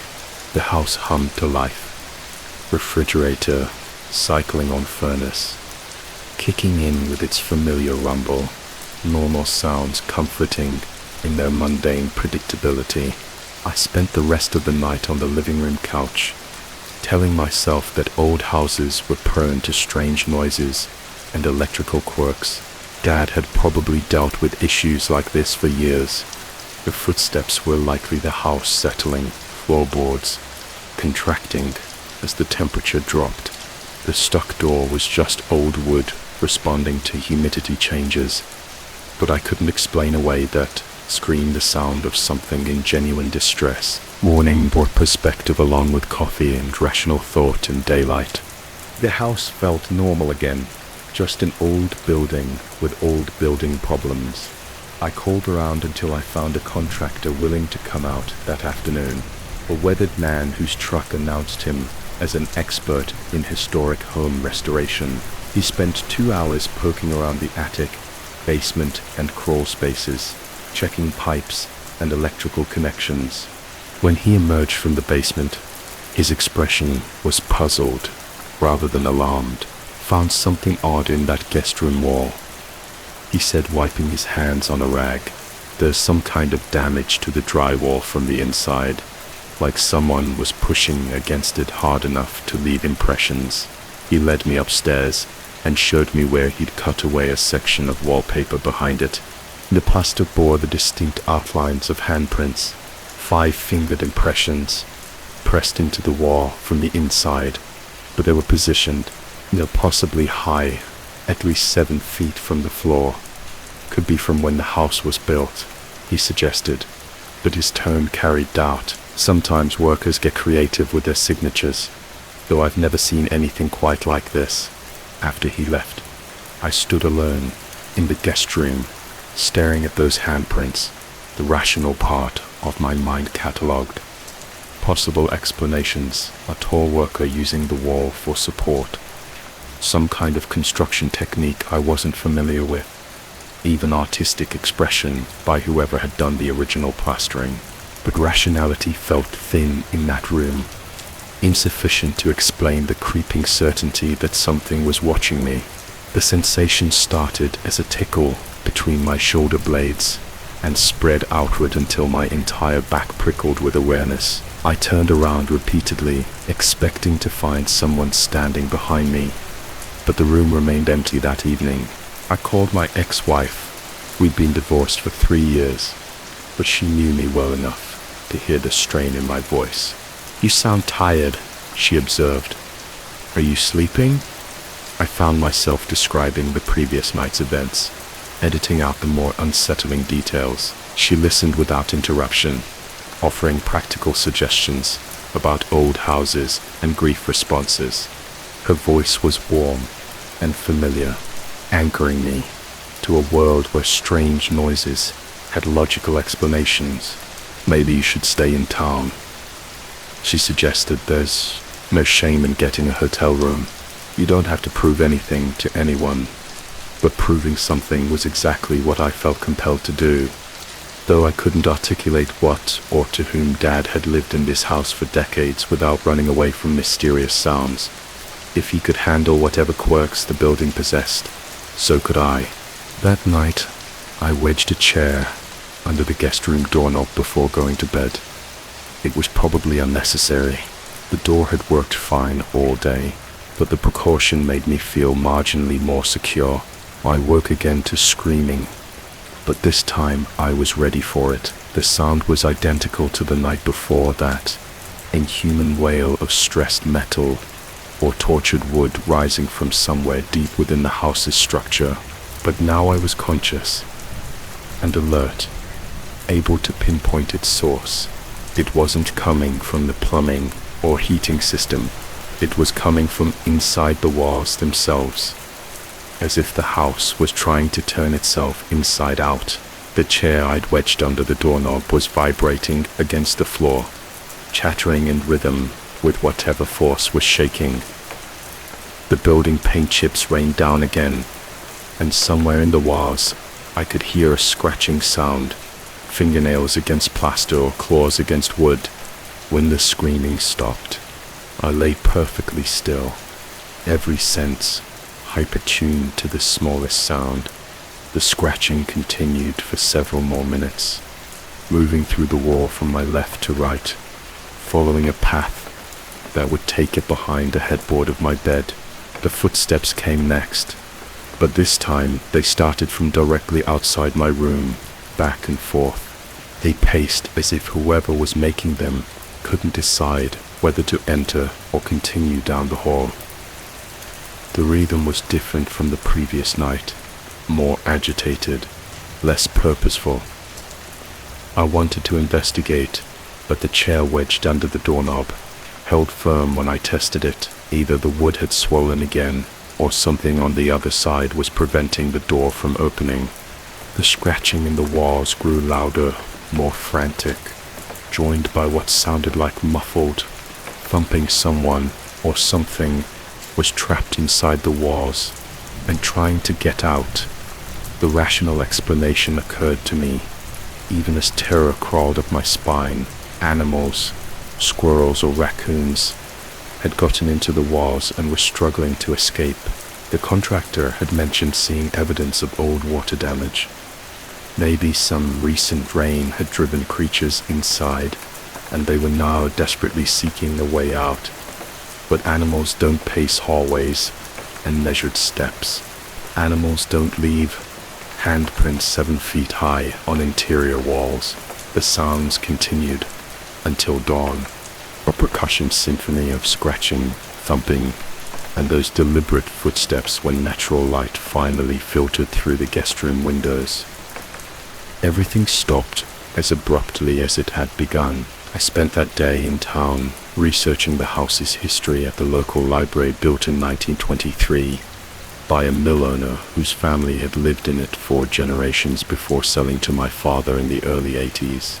No unusual deaths, no tragic accidents, no hint of anything that might explain supernatural activity.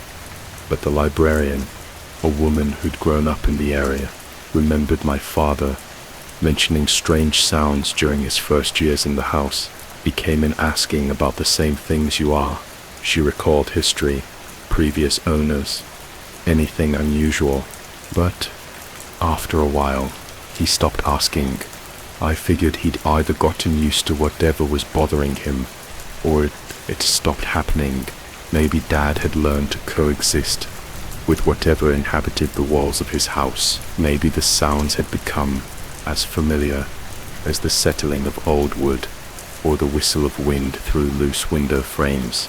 Maybe he'd even found them comforting, in the way that any constant presence, however unsettling, can become preferable to absolute solitude.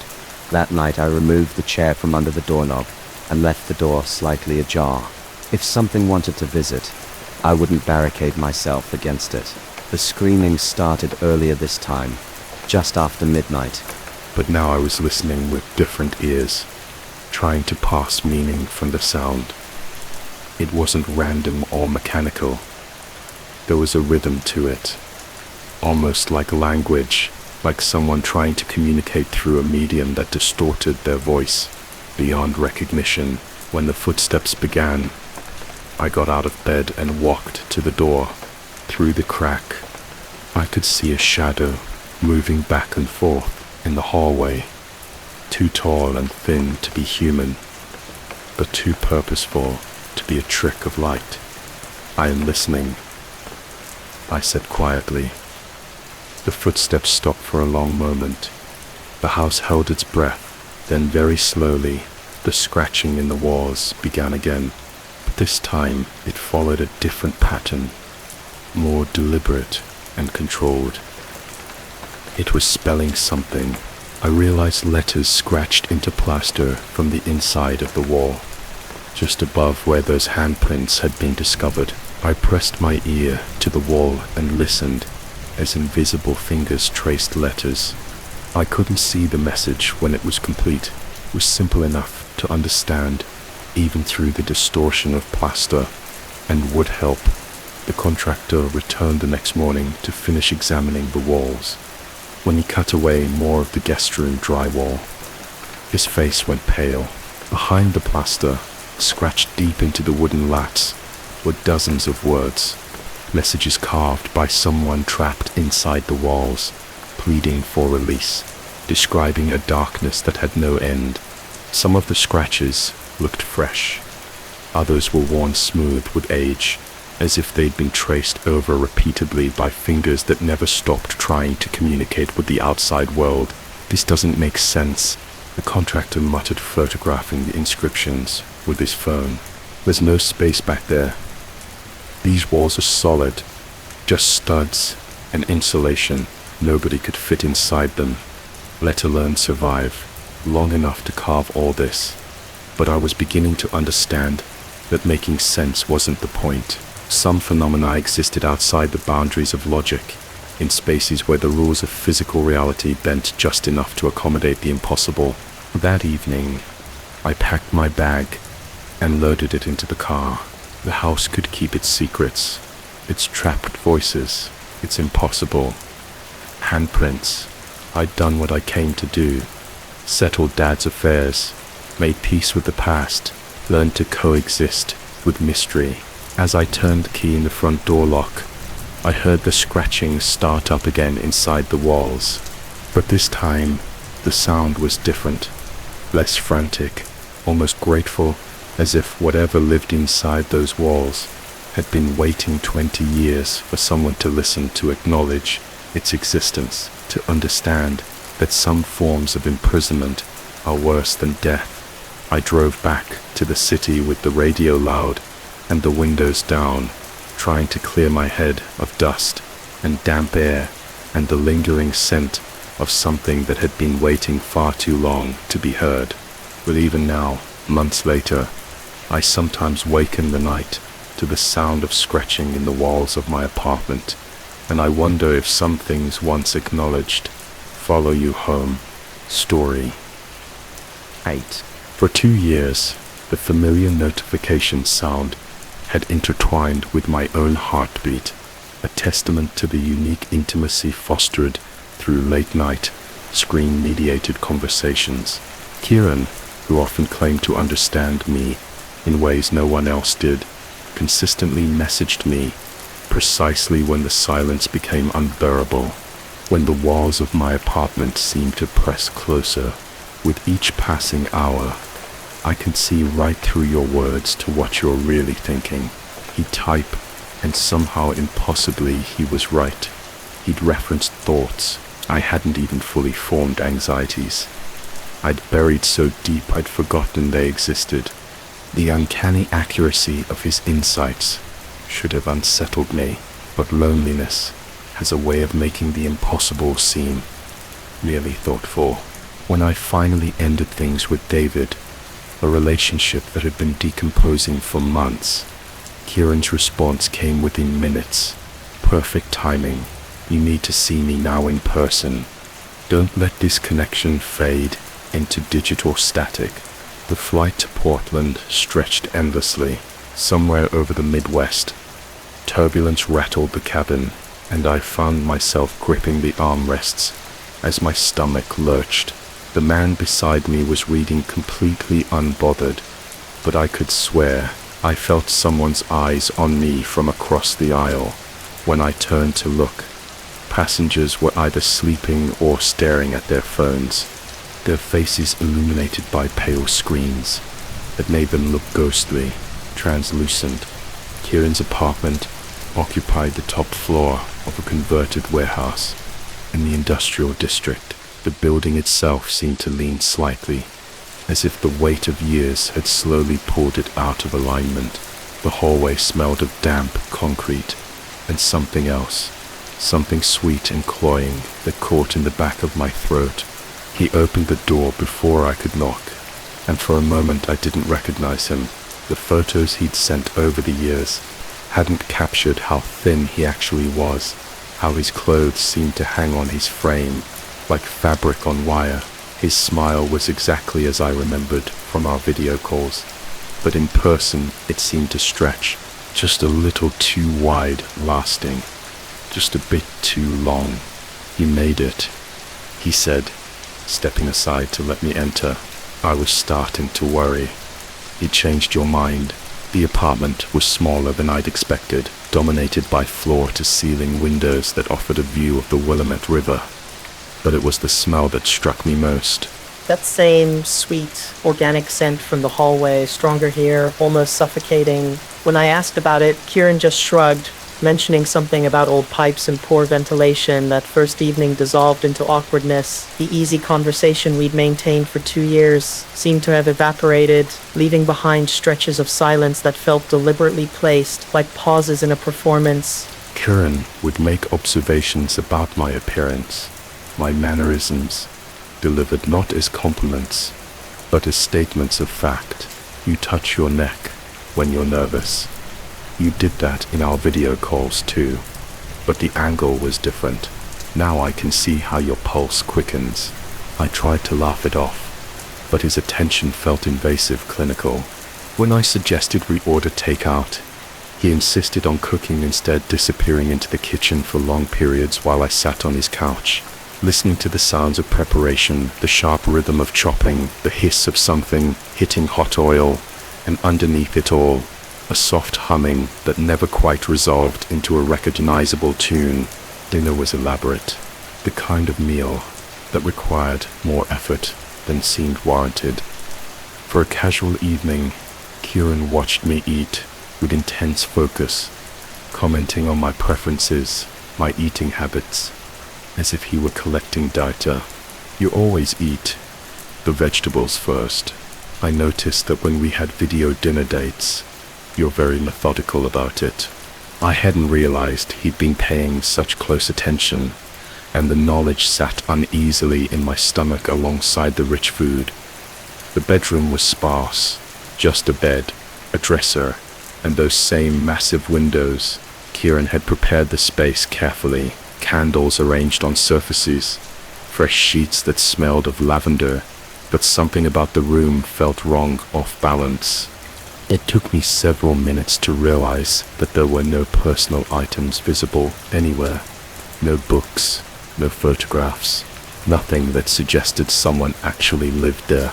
Sleep came fitfully. The bed was comfortable enough, but every time I began to drift off, some small sound would pull me back to consciousness.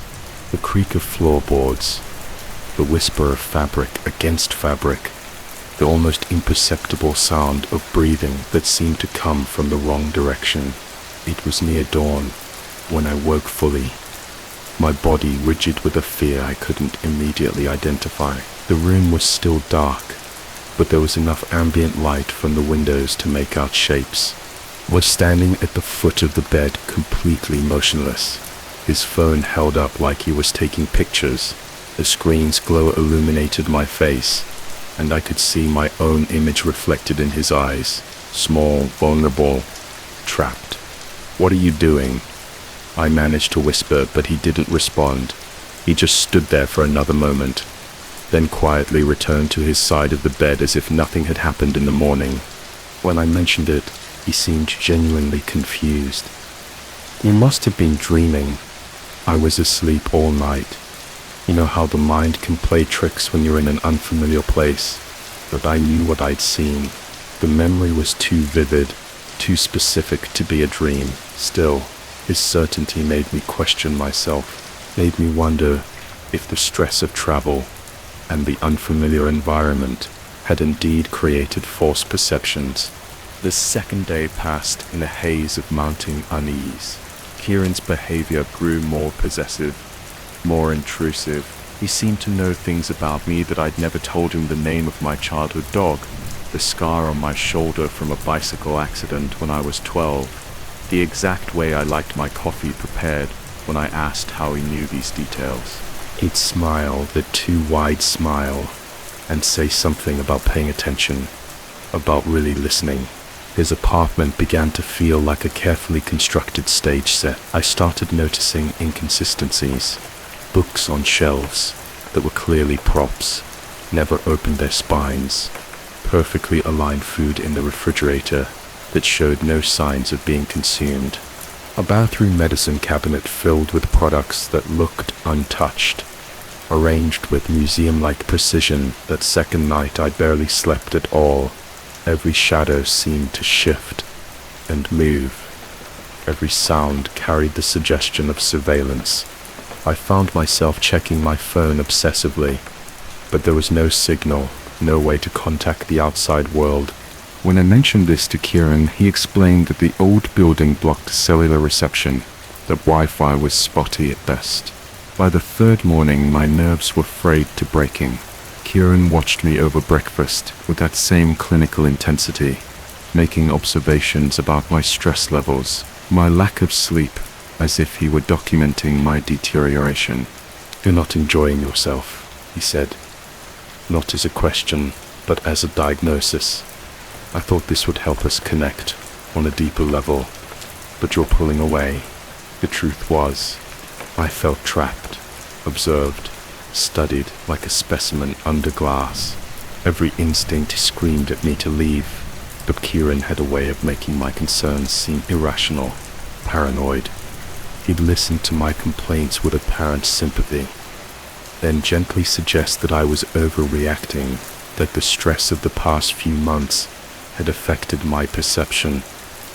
When he left for what he called an important errand, I made my decision. I packed quickly, quietly, my hands shaking as I stuffed clothes into my suitcase. The building seemed different in his absence.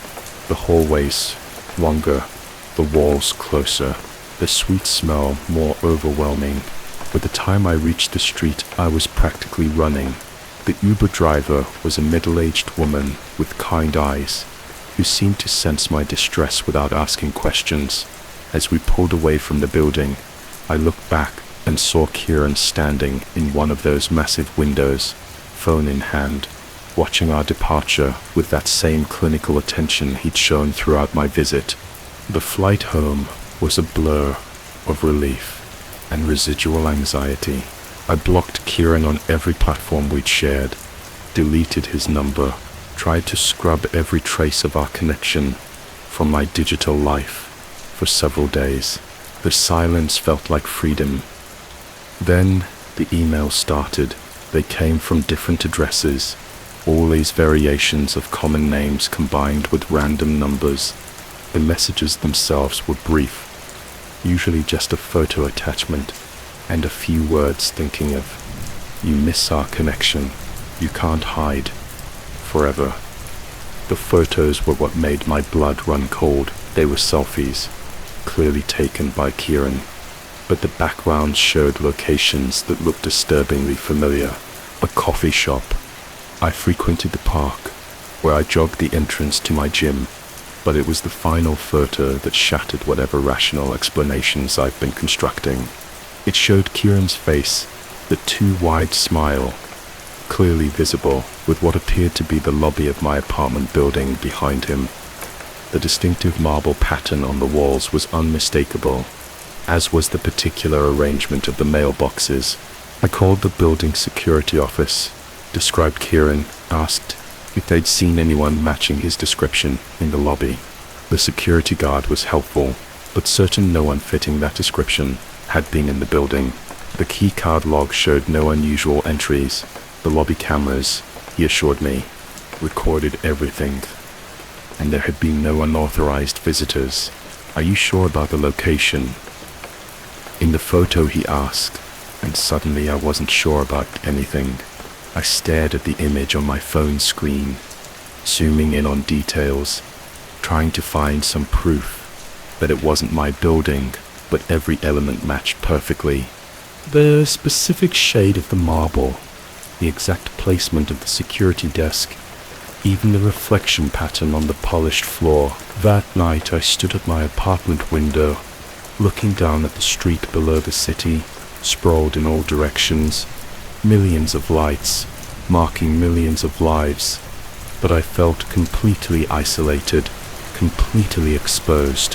Somewhere in that vast grid, Kieran might be looking back, watching, waiting, understanding me in ways I'd never asked to be understood.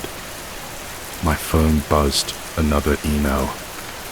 Another photo this time. The background looked like the view from my own window, taken from an impossible angle, showing a perspective that could only exist if the photographer were floating in midair outside my 23rd floor apartment. I set the phone aside without opening the attachment fully, but the notification preview had shown enough Kieran's smile wider than ever, filling the frame with the text below, reading simply, "I told you I understood you. I told you I could see right through you. Now you're beginning to understand me too." The understanding he'd promised was finally arriving, but it wasn't the connection I'd imagined during those 2 years of digital intimacy. It was something far more invasive, more complete. The realization that came to me in that moment, standing alone in my apartment, was that perhaps I had never been talking to someone who wanted to know me. Perhaps I had been talking to someone who already did.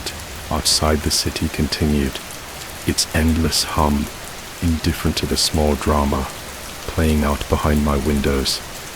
But in the reflection of the glass for just a moment, I could swear I saw another face, looking back, not my own, but familiar nonetheless, wearing that expression of complete understanding that had once brought comfort and now promised something else entirely. The notification sound chimed again, as familiar as my own heartbeat, and I knew with absolute certainty that this understanding between us was far from over. Story 9. My greatest flaw has always been pride, a silent poison that seeped into my bones, convincing me that admitting weakness was far worse than suffocating in my own stubborn silence. So, when the freight train rumble of snoring began, shaking the walls and leaving me gasping for air, I attributed it to stress from work, too much coffee, anything but the truth. My body was screaming. It actually was the kitchen cabinets started their midnight symphony 3 weeks after I'd begun waking up, with a taste like copper pennies coating my tongue. At first, I blamed the old plumbing. This house, inherited from my grandmother, creaked and groaned with the weight of 8 decades water hammer. I reasoned pressure changes, perfectly logical explanations for the sharp bang that would snap me from whatever restless half-sleep I'd managed to find on the living room couch. But water hammer doesn't sound like impatience. It doesn't have rhythm, and it certainly doesn't make every piece of china in the kitchen cabinets ring like funeral bells. The sound became a ritual. I drift off. Around midnight, my body finally surrendering to exhaustion, and somewhere in the grey space between consciousness and dreams, the cabinets would begin their performance. Bang, bang, bang, bang. 3 precise strikes, as if someone was testing the hinges, seeing how much noise they could make before I jolted awake, heart hammering against my ribs like it was trying to escape. I installed the security camera on a Tuesday, a small wireless thing that promised crystal clear night vision and motion detection. I positioned it with a perfect view of the kitchen, convinced I'd finally catch whatever rodent or settling foundation was responsible for my sleepless nights. The first recording showed nothing but shadows in the pale glow of the refrigerator's ice maker. The second showed the same. By the third night, I was beginning to question my own ears.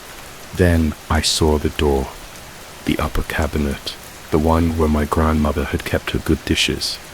The set with the tiny blue flowers that hadn't been used since her funeral stood slightly ajar, not wide open, just cracked, like someone had closed it carelessly. I watched the timestamp tick forward 2:47 a.m. The camera's motion sensor had triggered, but the frame was empty except for that one rebellious door, hanging open like a mouth caught mid-sentence. I fast-forwarded through the footage, watching hours compress into minutes, and there at 3:23 a.m. the door swung shut with enough force to rattle the frame. No hand, no breeze, no explanation, just the door moving with what I can only describe as purpose.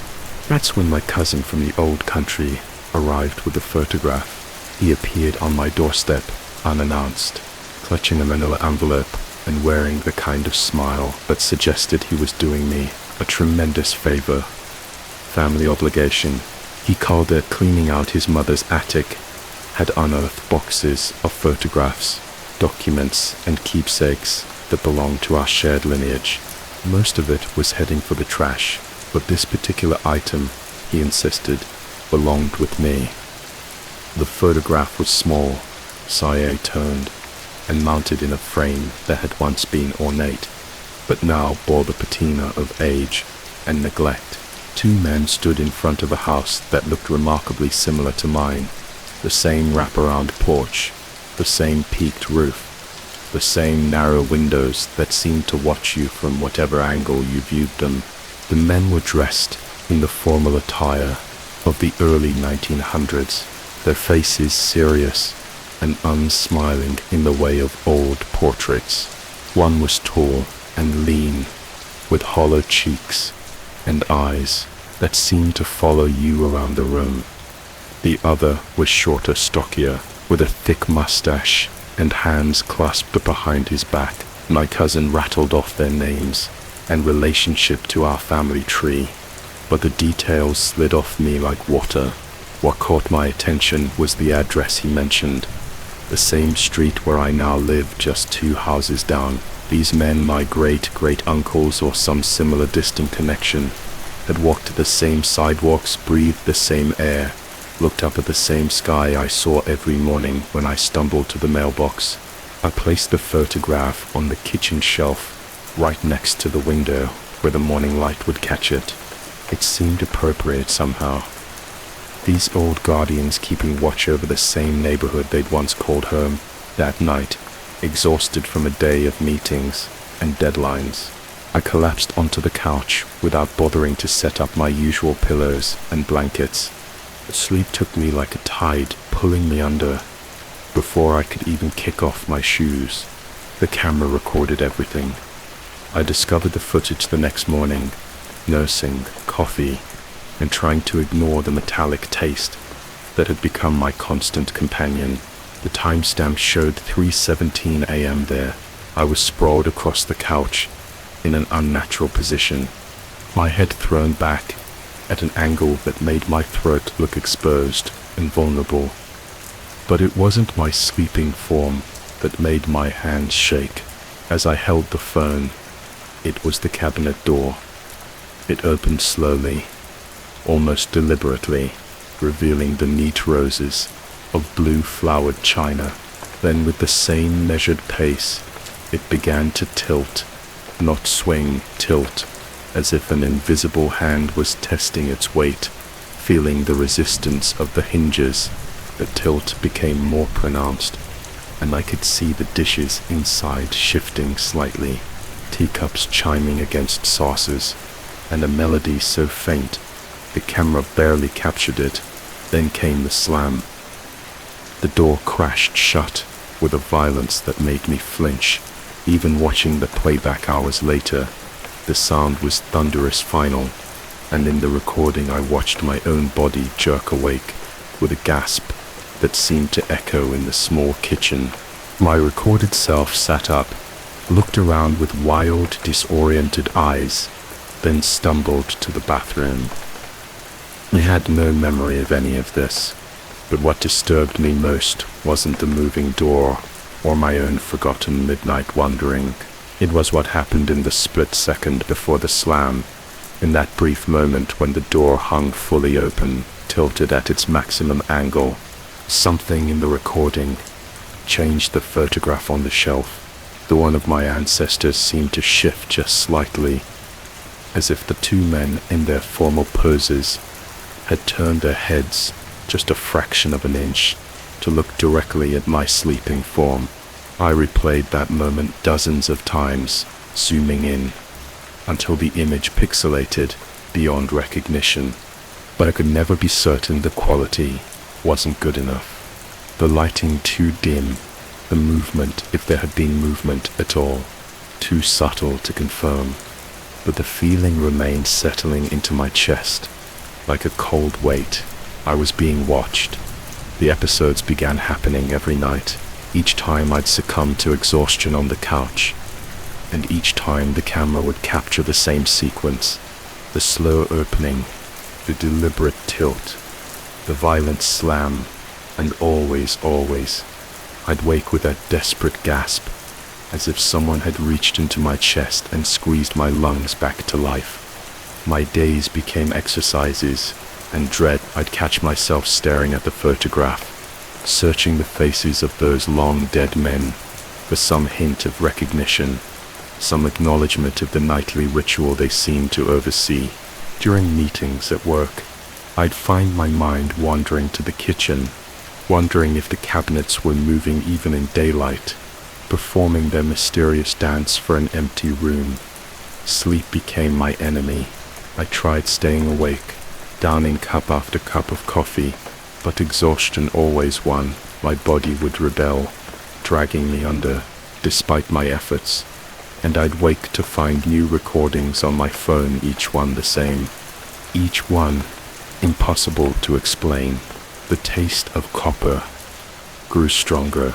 My reflection in the bathroom mirror showed a man I barely recognized, hollow-eyed, pale with the kind of haunted expression I'd only seen in old photographs, like the one on my kitchen shelf. It was during one of those mirror examinations that the thought crept in.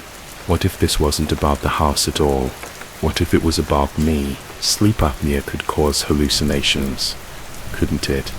Oxygen deprivation, playing tricks on the brain, creating patterns where none existed. The cabinet door could have been opening and closing on its own for years.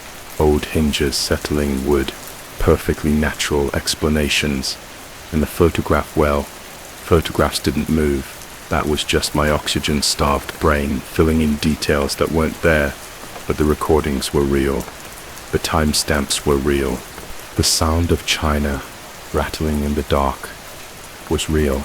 I made an appointment with a sleep specialist, then cancelled it the next day. Made another, cancelled again. The pattern repeated for weeks.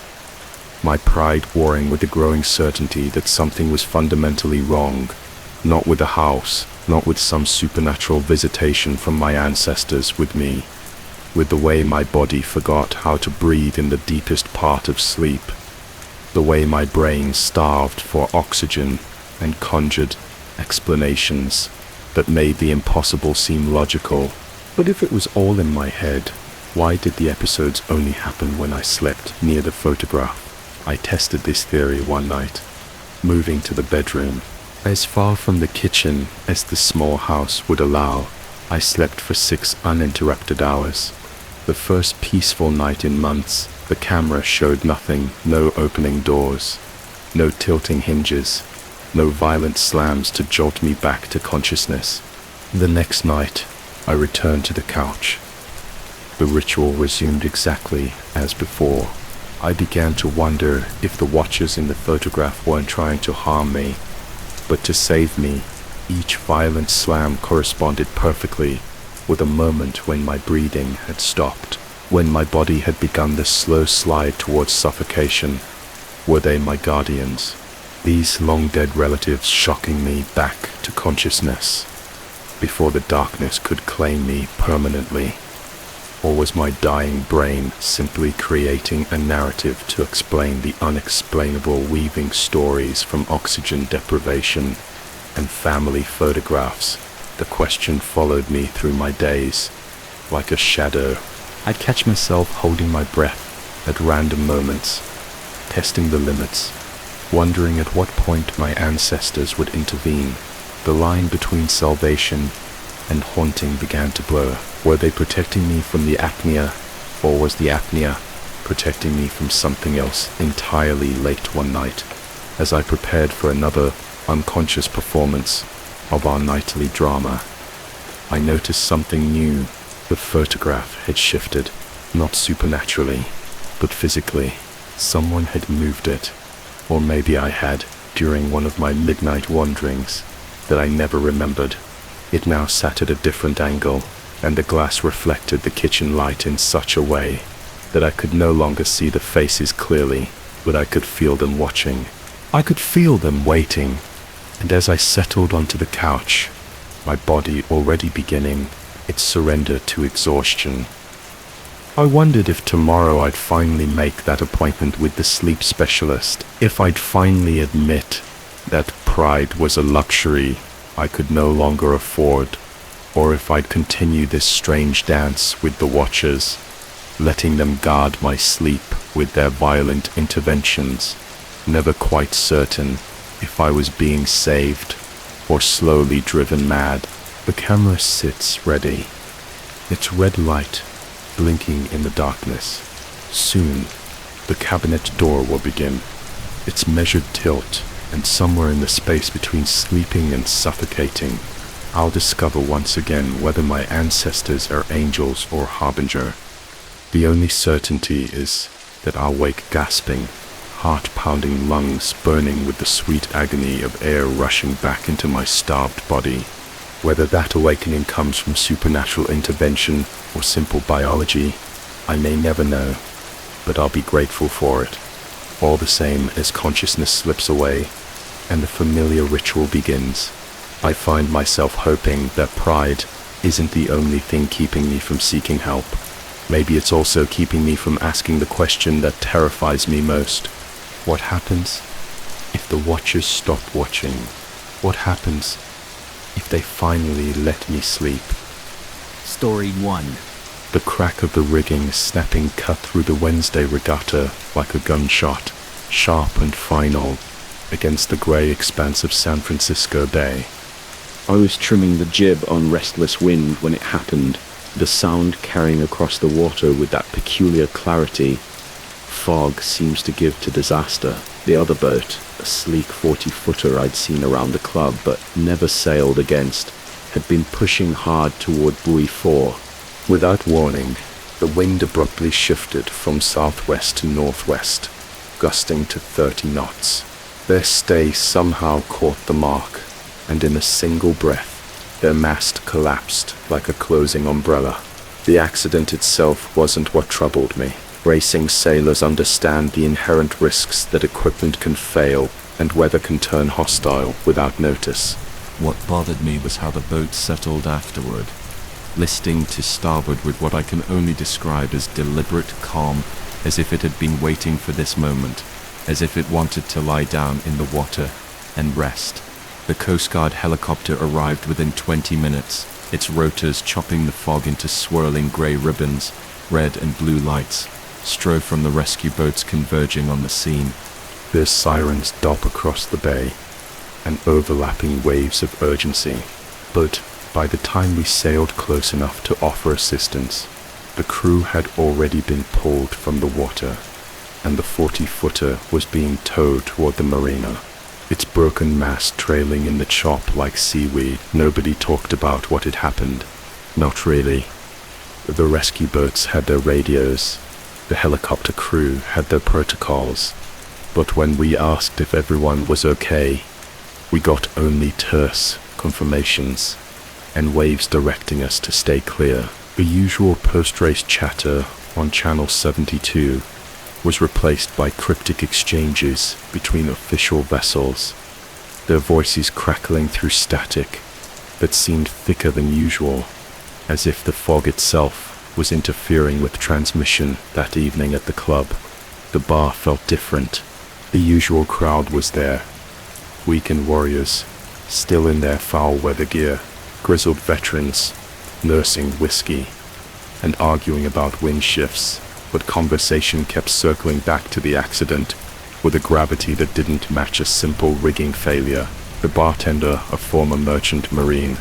Everyone called Skip kept the handheld radios lined up on the bar like soldiers.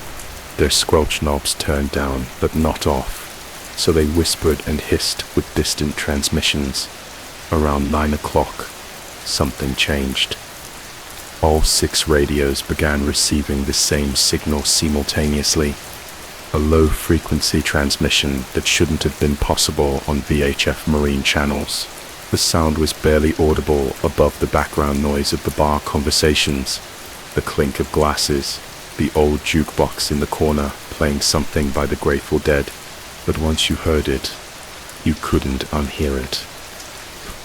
Boor, boor. The voice was mechanical, distorted, like someone speaking through water or from a great depth. It repeated the number with metronomic precision, neither urgent nor casual, just persistent. Skip reached for the nearest radio and twisted the volume knob, but the signal remained at exactly the same level, regardless of the setting. One of the old-timers, a guy I knew only as Reef suggested it might be a stuck microphone somewhere, maybe on one of the rescue boats, still out on the water. But when Skip tried changing channels, the transmission followed, appearing on every frequency with the same clarity, the same relentless repetition. 4-4, 4. The conversation in the bar gradually died as more people noticed the radios. Someone mentioned that Bunny 4 was where the accident had happened, and suddenly the transmission took on a significance that made the room feel smaller, the shadows deeper outside, fog pressed against the windows like something trying to get in. I finished my beer and headed home, but the drive along the waterfront felt longer than usual. The fog had thickened to the point where my headlights barely penetrated 10 feet ahead, and the familiar landmarks of the Marina District seemed to have shifted or disappeared entirely. Streetlights glowed like dying stars in the mech, and more than once I had to slow to a crawl when the road simply vanished into grey nothingness. My apartment overlooked the bay from the 3rd floor of a converted warehouse in the Mission Bay area. On clear days, I could see all the way to Alcatraz and beyond. That night, the fog was so dense, I couldn't make out the water at all, just an undifferentiated greyness that pressed against my windows like a living thing. I tried to sleep, but around midnight, the sound started again. At first, I thought it was coming from outside, perhaps a fog signal from one of the bridges, or a ship's horn somewhere in the bay. But as I lay there listening, I realized the sound was coming from inside my apartment, my own handheld radio, sitting on the kitchen counter where I'd left it, after the race was transmitting the same mechanical voice I'd heard at the club. 4-4. I got up and examined the radio. It was turned off. It had been off since I'd gotten home. The battery indicator showed a full charge, but according to the display, the unit wasn't receiving or transmitting anything yet. The voice continued emanating from the speaker with perfect clarity. When I removed the batteries, the transmission stopped. When I reinstalled them, it resumed immediately. 444. I tried calling the club, but my phone went straight to a busy signal that sounded nothing like the usual AT&T recording. Instead of the familiar 3-tone pattern, I heard what sounded like static, mixed with distant voices all talking at once in frequencies just beyond comprehension. When I tried my cell phone, the screen showed full bars, but no network connection. The fog outside had become absolute looking out.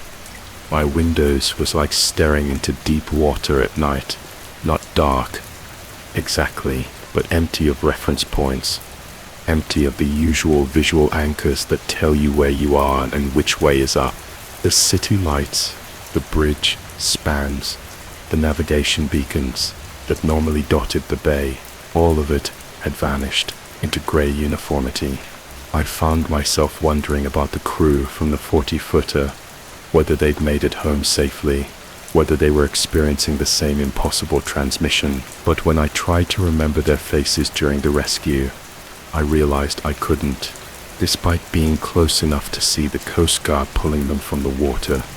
I had no clear memory of the people themselves, just shapes in orange life jackets, indistinct forms against the grey backdrop of fog and water. The radio continued its mechanical chant throughout the night. I moved it to the bathroom, closed the door, wrapped it in towels, but the voice seemed to penetrate every barrier with the same unwavering volume. By 3 in the morning, I was questioning whether the sound was coming from the radio at all, or if it had somehow gotten inside my head, a frequency my brain had locked onto and couldn't release. Dawn brought no relief. The fog hadn't lifted. If anything, it had grown thicker, more substantial from my kitchen window. I couldn't even see the building across the street. The world had been reduced to my apartment, and perhaps 10 feet of sidewalk below, beyond which lay an ocean of grey that could have concealed anything or nothing at all. I tried the internet, but my connection had slowed to prehistoric speeds. Web pages loaded, partially or not at all, and when they did appear, they seemed wrong. Somehow, familiar sites with unfamiliar layouts, news stories about events I didn't remember, weather reports predicting conditions that didn't match what I could see outside my windows. The maritime weather forecast showed clear skies and light winds for San Francisco Bay. The Nave data indicated calm seas and unlimited visibility, according to every official source I could access. Yesterday's fog had lifted hours ago, and today promised to be perfect for sailing. But the world outside my windows remained locked in grey stasis. Around noon, I decided to walk to the marina. If the fog was playing tricks with electronic communications, maybe I could find answers by talking to people face to face. I bundled up in my heaviest jacket and stepped outside into air that felt thick as cotton batting, moist and somehow resistant, as if the atmosphere itself had changed. Density. The streets were empty, not just of people, but of the usual urban detritus. No parked cars, no trash cans, no fire hydrants or traffic signs. My footsteps echoed strangely, each sound seeming to travel further than it should. Before being absorbed by the fog, I followed what I thought was my usual route toward the waterfront. But the familiar intersections never appeared. Instead, the sidewalk stretched ahead in a straight line that seemed to curve back on itself, as if I were walking on the inside of a vast grey sphere. After what felt like hours, I heard the sound of water lapping against pilings and knew I'd reached the marina. But when the fog thinned slightly, revealing patches of the dock system, I saw that all the slips were empty, not just vacant, empty in the sense that the boats had never existed. The pier fingers extending into grey water like skeletal fingers reaching for something that had already vanished. The club building materialized out of the fog, like a ship emerging from a dream. The lights were on inside warm yellow rectangles in the grey void, and I could hear the familiar sounds of conversation and laughter. But when I pushed through the front door, I found the main room deserted, except for Skip behind the bar, polishing glasses that seemed to never get clean. The radios were still there lined up like before, but silent now. Skip looked up when I entered, his expression neither surprised or welcoming, just expectant, as if he'd been waiting for me specifically. He mentioned that I looked tired, asked if I'd slept well when I told him about the transmission, about the voice, repeating the buoy number. He nodded as if this was the most natural thing in the world. He explained that radio signals sometimes get trapped in atmospheric layers, especially during temperature inversions. Maritime transmissions could bounce around the bay for hours, days, even creating phantom signals that seemed to come from nowhere and everywhere at once. But when I asked about the other people who'd been in the bar last night, who'd heard the same transmission, Skip's expression went blank. He suggested that perhaps I was thinking of a different evening, a different crowd. The club had been quiet last night, he said, just the two of us, and maybe one or two others who'd left early. I wanted to argue, to insist that the bar had been full, that at least 20 people had heard the radios all transmitting the same impossible signal. But as I tried to recall specific faces, specific conversations, the memories felt slippery, like trying to hold water in cupped hands. Skip offered me a drink, said it might help with the confusion. His hand was steady as he poured, but I noticed that his reflection in the mirror behind the bar seemed to lag slightly, as if the glass was showing me events from a few seconds in the past. I declined the drink and headed for the door, but found myself reluctant to leave the warm light of the club for the grey uncertainty. Outside through the windows, I could see that the fog had grown even denser.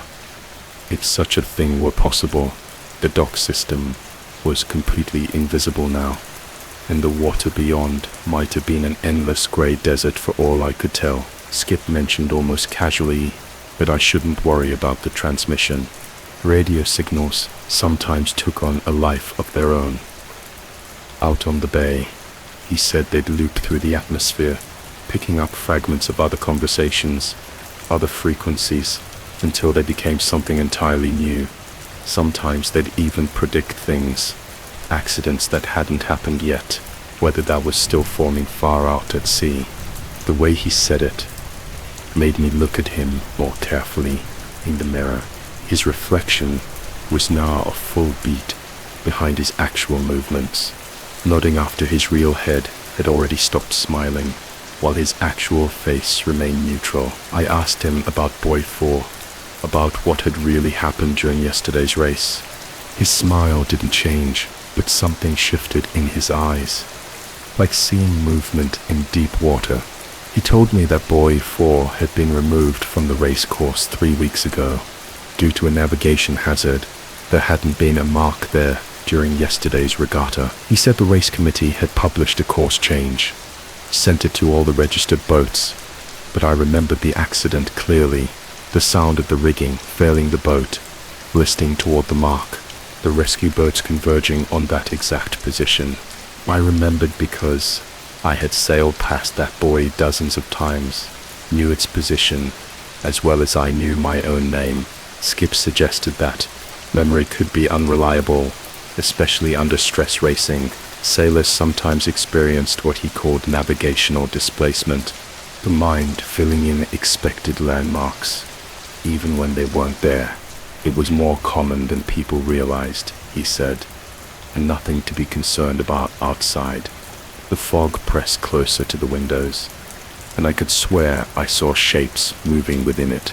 Not boats or buildings, but something else. Something that existed in the spaces between what was real and what was remembered. I left the club without another word and walked back into the grey world beyond its doors. The street led me home.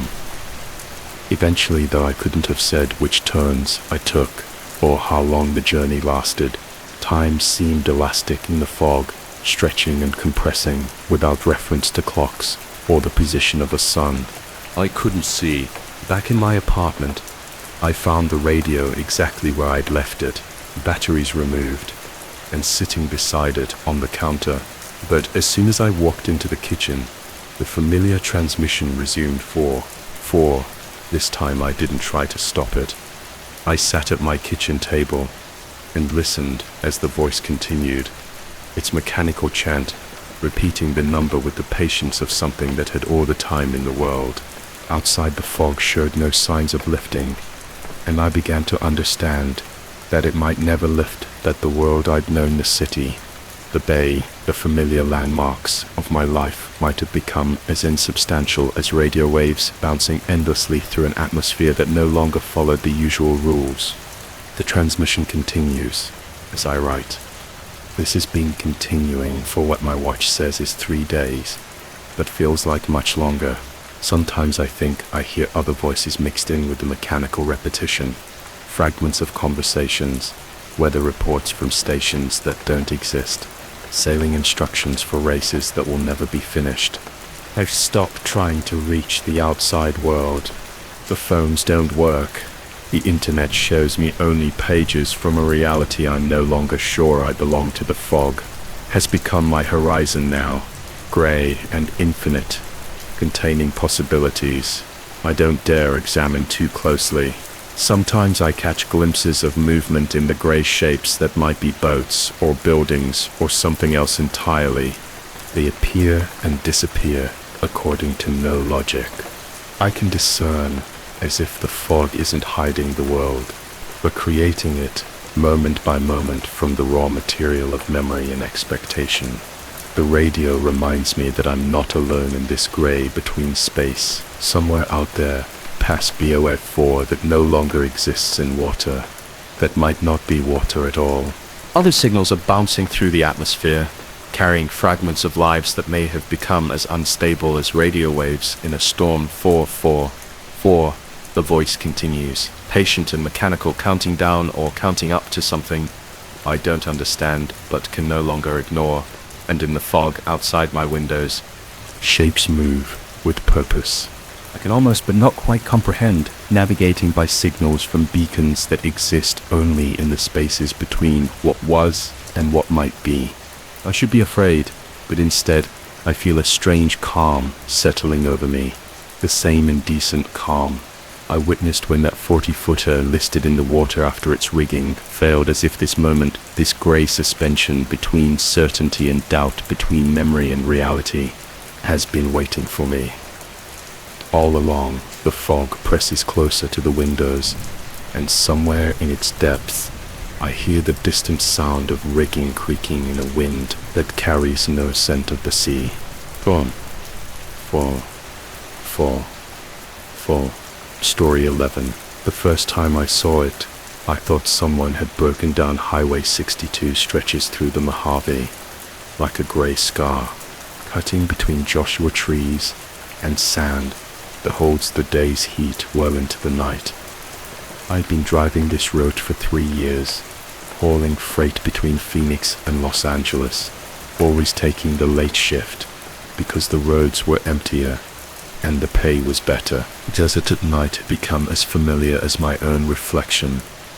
Endless darkness punctuated by the sweep of headlights and the occasional shimmer of heat. Lightning on the horizon. It was just past 2 in the morning when I crested a low rise about 40 miles east of 29 Palms. The road ahead was a ribbon of asphalt disappearing into nothing. My headlights cutting through air, so dry it seemed to absorb sound. That's when I saw the figure, standing on the shoulder, perhaps 200 yards ahead. At first glance, it looked like someone waiting for help, a person in dark clothing facing the oncoming traffic. But something about the posture struck me as wrong too. Still too perfect, like a mannequin, positioned by invisible hands. I eased off the accelerator, my rig's engine settling into a lower growl company. Policy was clear about stopping for stranded motorists, but decades of late-night driving had taught me caution. Still, the figure remained motionless as I approached, and I found myself studying it through the windshield. It was covered head to toe in what looked like a hooded robe or coat, the fabric so dark it seemed to absorb my headlights rather than reflect them. The figure stood with perfect stillness, arms at its sides, hood drawn up and forward so that no face was visible, just shadow within shadow, no car nearby, no debris, no explanation for why anyone would be standing alone in this emptiness. I was perhaps 50 feet away when it moved, not walked, not shifted weight from one foot to another. It simply glided sideways along the shoulder, maybe 6 inches without any visible motion of legs or feet. The movement was fluid, impossibly smooth, as if the figure were mounted on hidden rails beneath the asphalt. My foot found the brake pedal of its own accord. The truck shuttered as I downshifted, air brakes hissing in the desert silence. But even as I slowed, even as every rational part of my mind insisted on finding an explanation. The figure glided again, another few inches, still facing forward, still perfectly motionless, except for that unnatural lateral drift. I passed it, maybe 15 miles per hour, close enough to see the fabric ripple slightly in the wind, generated by my truck, close enough to notice there were no feet visible beneath the hem of that dark covering. And as I drew alongside, the temperature inside my car dropped like a stone. The heater had been running full blast. It was December, and desert nights get cold. But suddenly my breath was visible in white puffs. The steering wheel became slick with condensation beneath my palms.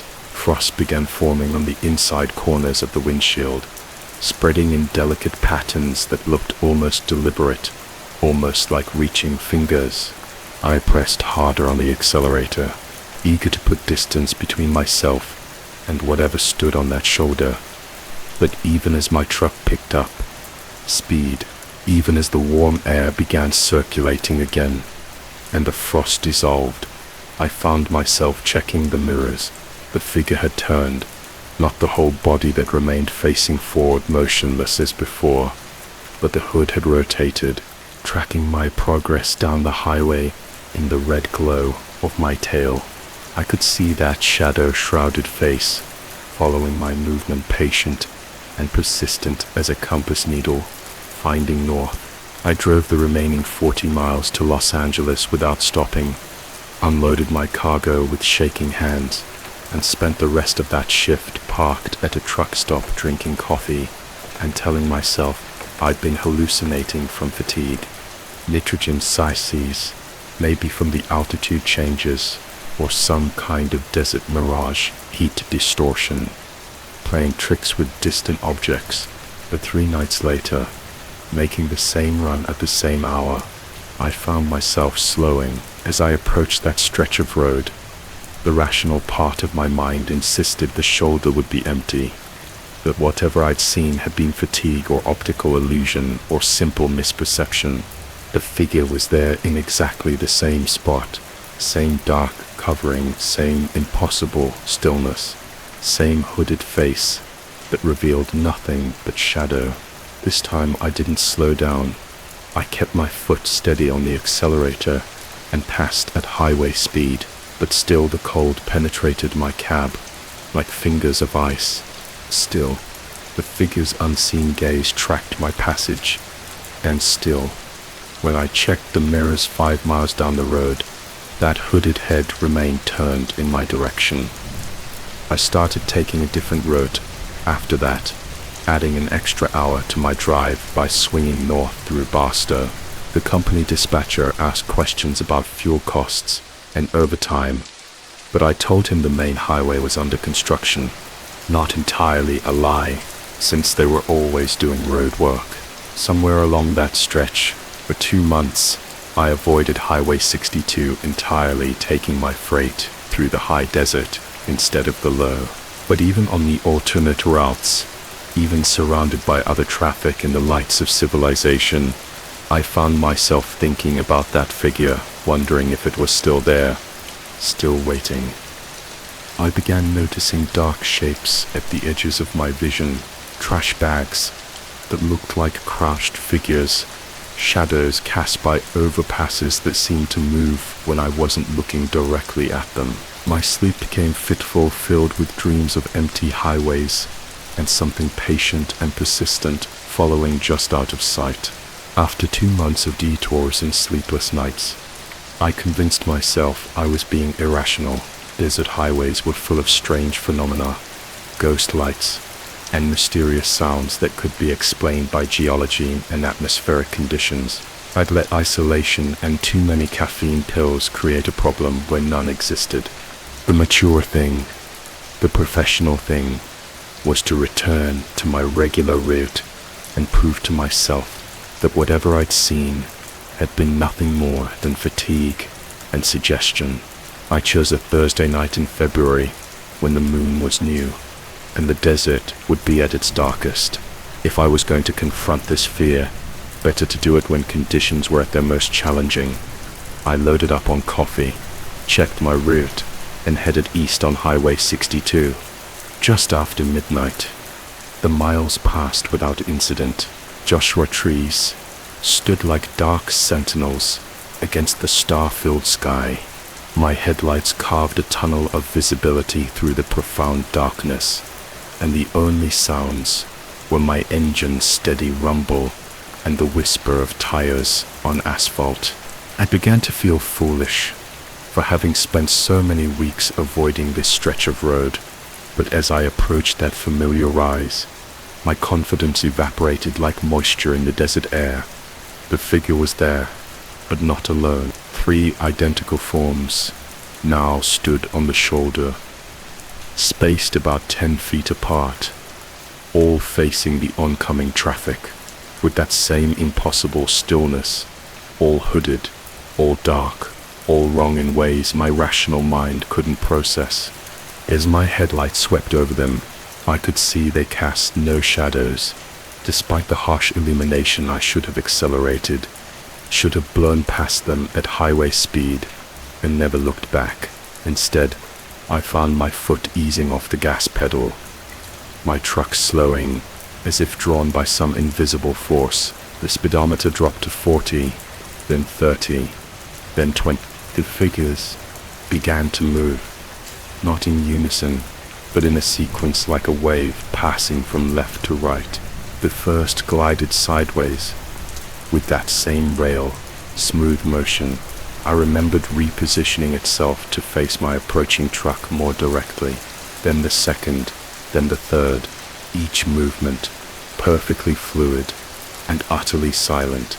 By the time I was 50 feet away, all 3 stood at slightly different angles, their hidden faces trained on my windshield like flowers following the sun. The cold hit harder. This time, my breath exploded in white clouds, and ice crystals began forming on every surface inside the cab. The heater fought valiantly against the sudden Arctic temperature, but seemed to have no effect. My hands cramped on the steering wheel as the metal became almost too cold to touch. I passed the first figure at walking speed, close enough to see individual threads in the fabric of its covering, close enough to notice that the material didn't move naturally. In the wind, it hung perfectly still, as if each thread were weighted with lead, close enough to see that where a face should have been, there was only depth, only darkness that seemed to extend far deeper than any hood could possibly allow. The second figure was identical to the first, but somehow I felt more weight behind its attention, as if multiple sets of unseen eyes were focused on my movements. By the time I reached the third, my truck's interior was so cold that my breath formed clouds thick enough to obscure my vision. I had to wipe frost from the windshield with my sleeve just to see the road ahead. But it was after I passed all 3 figures that the real terror began in my side mirror. I watched the first figure turn to track my passage, then the second, then the third, but their movements weren't quite synchronized, weren't quite natural. The turning happened in stuttering increments, like stop-motion photography or broken video playback. A few degrees, then a pause, a few more degrees, another pause, as if whatever intelligence guided them was learning how to manipulate physical form, improving with each iteration. I pressed the accelerator to the floor, desperate to put distance between myself and those patient watchers. My truck responded with a surge of power that pushed me back into my seat. But even at 75 miles per hour, even with miles of empty desert behind me, I could feel their attention like a weight between my shoulder blades. Every glance in the mirrors confirmed what I already knew. 3 hooded heads still turned in my direction. 3 shadows still tracking my progress across the wasteland. From that night forward, the sightings became regular. Not every trip that would have been too obvious, too easily explained. Instead, They appeared according to some pattern I couldn't discern. Sometimes one figure, sometimes three. Once an entire line of them, stretching along the shoulder like dark fence posts, always in the same general area, always facing the oncoming traffic, always moving with that unnatural gliding motion. When my headlights found them, I stopped mentioning it to other drivers. The few times I'd brought up strange sightings, I'd been met with knowing nods and suggestions about getting more sleep, cutting back on caffeine, maybe taking some time off. The desert played tricks, they assured me. Everyone who'd driven these routes long enough had seen things that couldn't quite be explained, but those explanations felt hollow when I was alone on Highway 62 at 3 in the morning, watching hooded figures materialize from the darkness like photographs developing in a dark room. They felt inadequate when the temperature inside my cab dropped to freezing, despite a functioning heater, when frost-painted patterns on my windshield that looked too deliberate to be random. I began carrying a camera, thinking documentation might provide answers, or at least proof of my sanity. But every photograph came back, showing empty desert, vacant highway, nothing but asphalt and sand. The figures that stood so clearly in my headlights, that moved so deliberately in response to my approach, simply didn't register on film, digital analog video. Nothing captured them, except my own increasingly unreliable memory. That should have been reassuring, should have confirmed what everyone kept telling me about fatigue and hallucination, and the tricks that isolation plays on the human mind. Instead, it made everything worse. If I was imagining these encounters, why were they so consistent?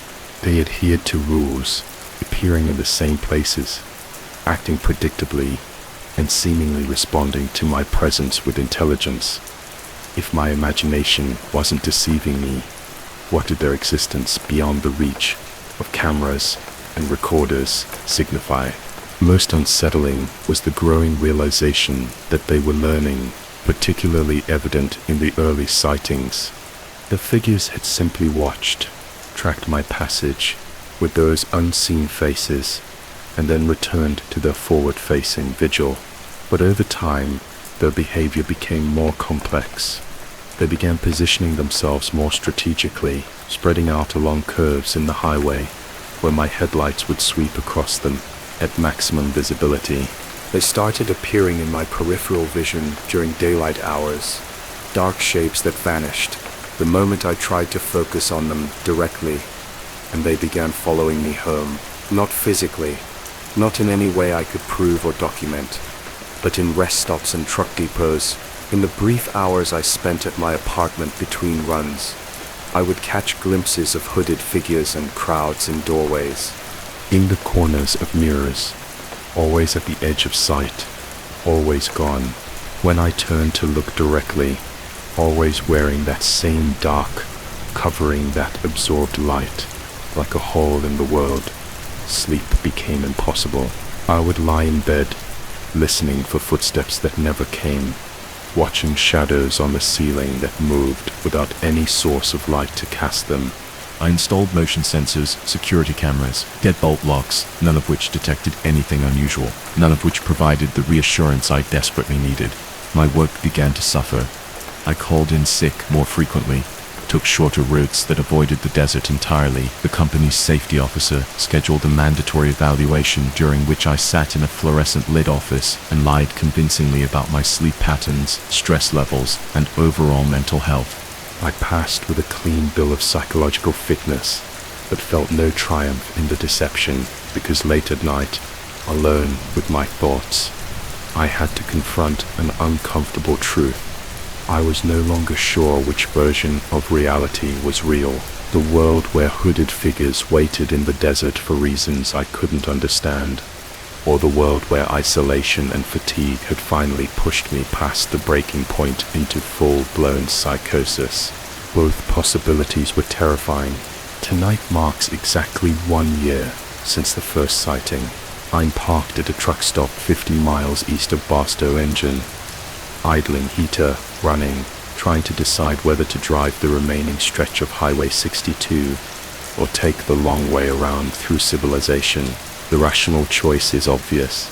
The safe choice. The choice that might preserve what's left of my sanity. But in the distance past the glow of the truck stops, neon signs past the pool of light cast by sodium vapor lamps, the desert waits in perfect darkness. And somewhere in that darkness, patient and persistent as death itself, something is measuring distance and marking time, waiting for me to complete the pattern. I started a year ago. The clock on my dashboard reads 1:47 a.m. I put the truck in gear and pull onto the highway, heading east into the heart of the Mojave, because after 12 months avoidance and fear, after countless sleepless nights and mounting paranoia, I need to know the truth. I need to understand what's been watching me from the shoulder of this empty road, even if that truth destroys what's left of my grip on reality. The headlights pierce the darkness ahead, and somewhere in that tunnel of visibility, something is waiting for my return, something that knows I always come back, no matter how far I run or how long I stay away. Something that understands better than I do, that some patterns can't be broken, only completed. The speedometer climbs toward 55, and the desert closes around me like the walls of a tomb. Story 12. The house had been whispering to me for weeks before I found the room. I'd inherited the colonial from my uncle that October, a weathered structure that groaned with each New England wind. The realtor called it full of character, which I've learned is code for problems you'll discover. Gradually, the heating bills alone should have warned me, but I was desperate for space anywhere that wasn't my cramped Boston apartment. The master bedroom closet had been giving me trouble since day one. The floor sagged noticeably in the center, creating a shallow depression that made hanging clothes feel precarious. I'd been meaning to call someone about it, but the estimate quotes kept getting pushed aside by more pressing concerns. The leaky faucet in the kitchen, the front door that refused to latch properly, the electrical outlets that sparked when I plugged anything in. It was a Tuesday evening when the floor finally gave way. I was reorganizing my winter clothes, moving the heavier items to the edges of the closet where the floor felt more solid, when I heard it, a deep resonant crack that seemed to come from the bones of the house itself. The wooden planks beneath my feet split along a seam I hadn't noticed before, and suddenly I was staring down into absolute darkness. The hole was roughly 3 feet square, with jagged edges that suggested the wood had been rotting from beneath for years. I grabbed my phone and activated the flashlight, peering down into what should have been the living room ceiling below. Instead, the beam revealed stone steps, worn smooth by age, descending into a space that shouldn't exist. The smell hit me immediately. Iron and dampness, like old coins left in standing water. It was earthy, but wrong.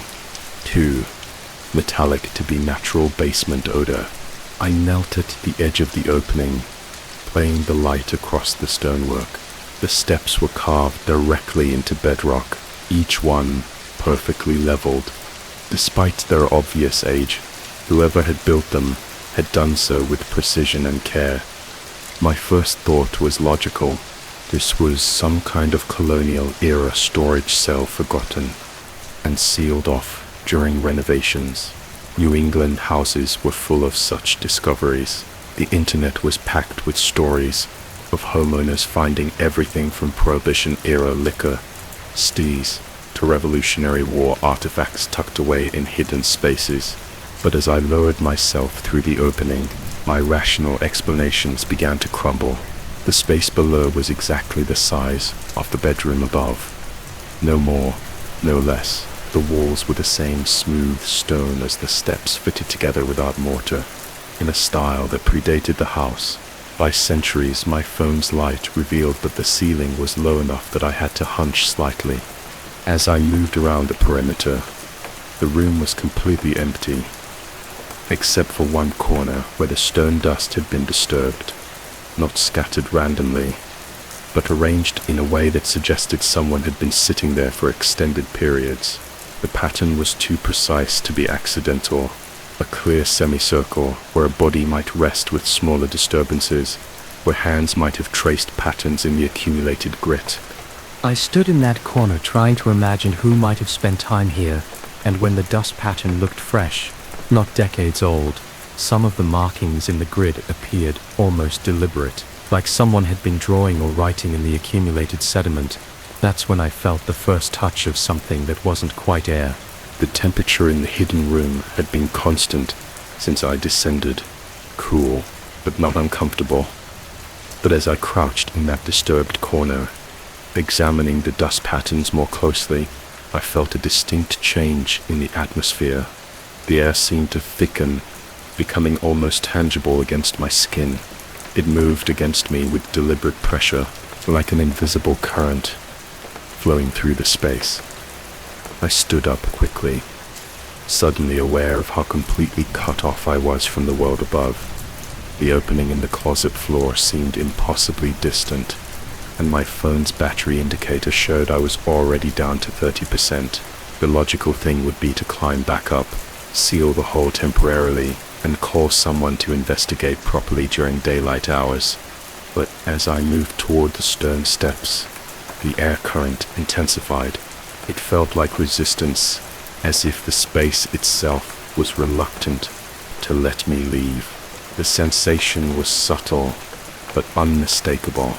A gentle but persistent pressure against my chest and shoulders growing stronger.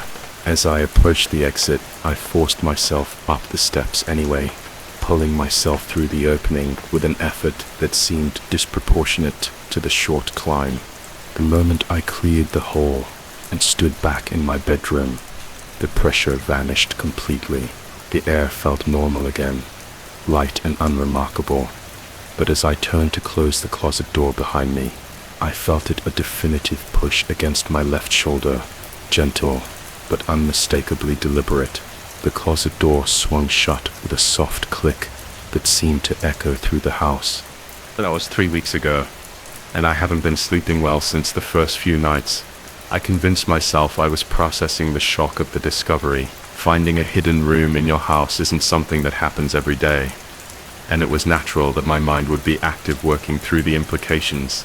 I researched the property's history, diving deep into town records and historical archives. The house had been built in 1847 by a physician named Dr. Blackwood, who practiced until his disappearance in 1863. The official record stated he'd left town abruptly, abandoning his practice and property, but the newspaper accounts from that period painted a stranger picture. Several articles mentioned patients complaining about unusual treatments in the months before his departure. Nothing specific, just vague references to unconventional methods and patient discomfort. The property had changed hands frequently after that, never staying in one family for more than a decade. Previous owners cited various reasons for selling: financial difficulties, relocations for work, family circumstances.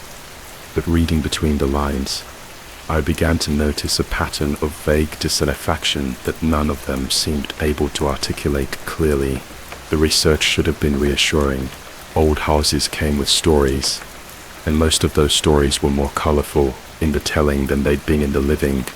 But instead of calming my nerves, the historical details only deepened my sense of unease, because I was starting to hear things.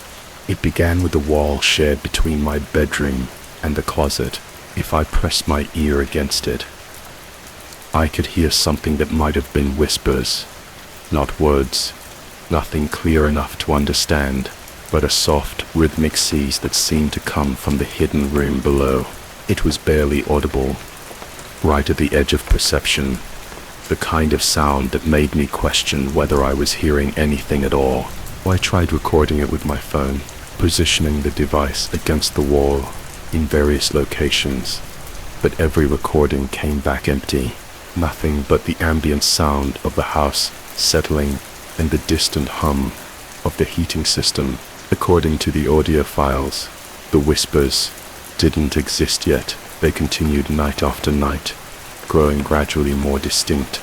By the second week's end, I could almost believe I was discerning words, though not in English or any familiar tongue. They possessed their own distinct rhythm and cadence. These whispers arrived in waves, swelling into climaxes that tightened my chest, before ebbing back into barely audible murmurs. I started spending more time away from the house, finding excuses to work late at the office or meet colleagues for drinks. But the whispers followed me in my thoughts, playing in mental loops that made concentration difficult. I'd find myself straining to hear similar sounds in coffee shops or restaurants, wondering if the phenomenon was somehow following me beyond the house's walls. The third week brought new developments. I woke one morning to find the closet door standing open, though I was certain I'd closed it the night before. The opening in the floor was visible from my bed, a dark rectangle that seemed to pull at my peripheral vision. Whenever I tried to ignore it, I bought a sheet of plywood and screwed it down over the hole, thinking that might help, but the whispers only grew louder, as if whatever was generating them had been pressed closer to the surface, and now they seemed to be accompanied by other sounds, soft scrapings, like fingernails against stone and occasional thumps. That might have been footsteps on the ancient stairs. The recording still came back empty.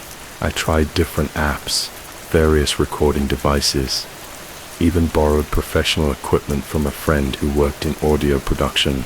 Nothing captured the sounds that were keeping me awake and making my hands shake during routine daily activities.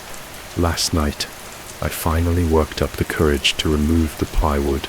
The opening gaped, like a wound in the closet floor, revealing the stone steps descending into perfect blackness. As I knelt beside it, the whispers intensified immediately, becoming almost conversational in their rhythm. I could swear I heard my name mixed into the surround, called out in tones that shifted between welcoming and warning. I lowered myself through the opening again, moving more carefully this time. The hidden room was exactly as I'd left it, except for the dust patterns in the corner. They'd been rearranged into more definite shapes, spirals, and intersecting lines that looked almost like writing or maybe mapping. The configurations were too complex to be random, too purposeful to be accidental. As I studied the patterns, I became aware that I was no longer alone in the space. There was no sound, no visible presence, nothing I could point to as concrete evidence, but the air itself felt occupied thick with attention that seemed to press against me from multiple directions. I found myself turning frequently, checking corners that the phone's light had already revealed as empty. The sensation of being observed was so strong, it made my skin crawl. Not the casual awareness of being seen, but something far more intimate. The feeling of being studied, catalogued, evaluated by an intelligence that remained just beyond perception. I stayed down there for nearly an hour, waiting for something to happen, trying to understand what the space wanted from me. The whispers continued throughout, sometimes seeming to come from the walls themselves, other times appearing to originate just behind my left shoulder. When I finally climbed back up, the push against my shoulder was stronger than before, more insistent. The closet door didn't just swing shut. It slammed with enough force to rattle the frame and make me stumble backward. Now I'm sitting here at my kitchen table at 3 in the morning, writing this down because sleep has become impossible. The whispers have followed me throughout the house. They emanate from walls, from the spaces between floorboards, from the gaps around windows and doors everywhere I go. The soft rhythmic chant continues, just below the threshold of normal hearing, but too persistent to ignore. I've stopped trying to record them. The equipment fails to capture what my ears detect so clearly, and the disconnect between what I experience and what the technology registers is more unsettling than helpful. Either the sounds exist in some frequency range beyond normal recording capabilities, or my mind is generating them through some mechanism I don't understand. The rational part of me knows I should leave, pack my essentials, find temporary housing, and figure out what's happening from a safe distance. Sell the house, take the loss, and move on with my life, in a place where the walls don't whisper, and hidden rooms don't make the air feel thick with unseen presence. But I can't bring myself to go, because the whispers aren't random anymore. They're trying to tell me something, and I'm beginning to understand fragments of what they're saying.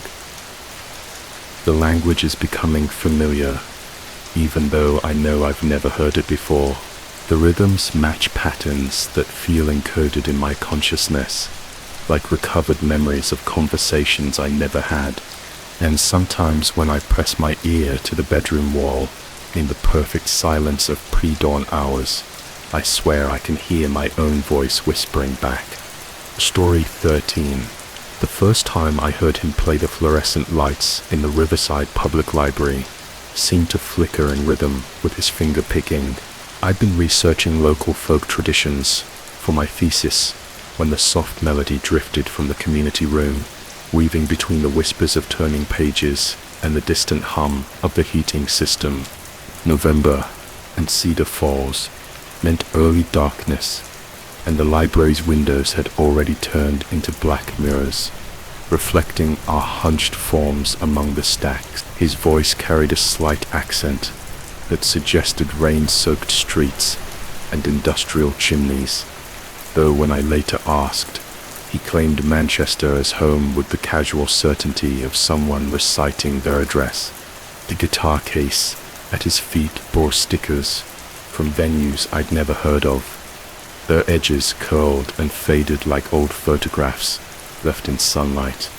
Something about his presence pulled at the edges of my attention. Even when I tried to focus on my research, he appeared at the library most evenings around 7, setting up in whatever corner offered the best acoustics, never the same spot twice, as if he were mapping the building's hidden resonances. The librarians tolerated him because his music never rose above a whisper, and because he had a way of making people linger, creating an audience from the scattered souls who sought refuge among the book. I began timing my visits to coincide with his performances, though I told myself it was coincidence. The melody lines he crafted seemed designed to burrow into memory, surfacing later at odd moments when I was trying to sleep or walking across campus. His songs had no names that I knew of, and when I asked about them, he'd smile and mention something about old traditions passed down through generations, like genetic code.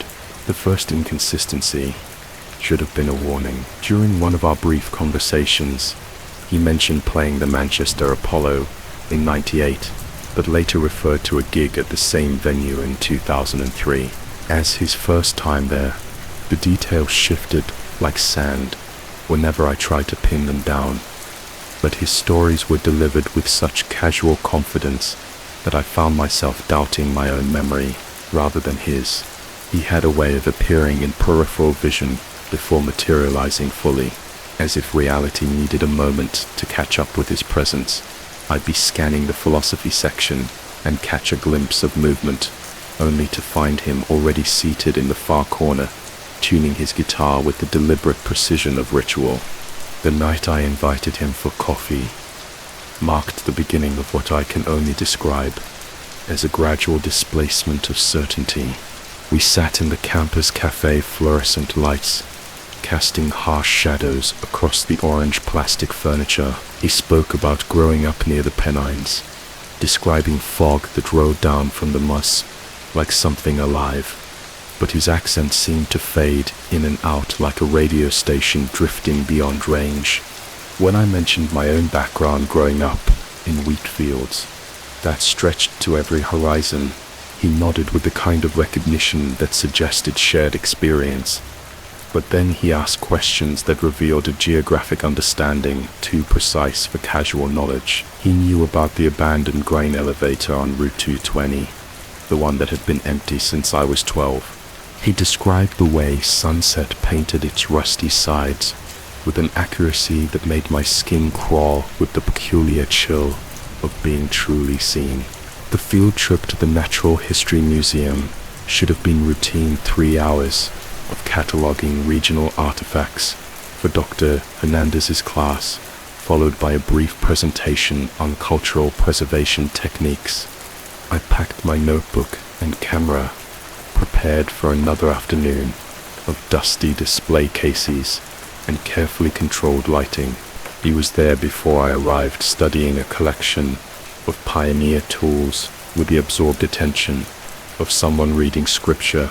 The coincidence felt electric in my nervous system, setting off alarm bells that I couldn't quite justify. Cedar Falls wasn't a large town, but it wasn't small enough for random encounters to feel inevitable. Throughout the afternoon, he maintained a careful distance, always one room away, always studying something just out of my direct line of sight. When I moved to the geological displays, I'd catch glimpses of him examining historical photographs. When I focused on Native American artifacts, the soft sound of his breathing would drift from the pioneer section. He never approached directly, never initiated conversation, but his presence pressed against my awareness, like a bruise that hadn't yet formed. The museum's layout encouraged circular movement, visitors flowing through connected galleries in a predictable pattern, but his positioning defied this logic, as if he understood the building's rhythms better than the docents who worked there daily. He appeared wherever I intended to go, before I'd fully decided to go there, standing in space as I'd planned to occupy with the patient certainty of someone who'd been waiting. During my lunch break, I sat on the museum steps and scrolled through social media, needing the familiar distraction of other people's curated lives. My notifications showed the usual mix of friend updates and academic announcements, but buried among them was a comment on a photo I'd posted the previous week. A sunset shot taken from my apartment window, capturing the specific angle of light that falls across Cedar Falls at 7:23 p.m. The comment was generic, a single heart emoji from an account I didn't recognize, but the profile picture, barely visible in thumbnail form, showed a familiar silhouette against what looked like evening light. My thumb hovered over the screen as recognition crawled up my spine like cold fingers. I'd been careful about my privacy settings, restricting visibility to friends and their friends. The account that had liked my photo shouldn't have been able to see it.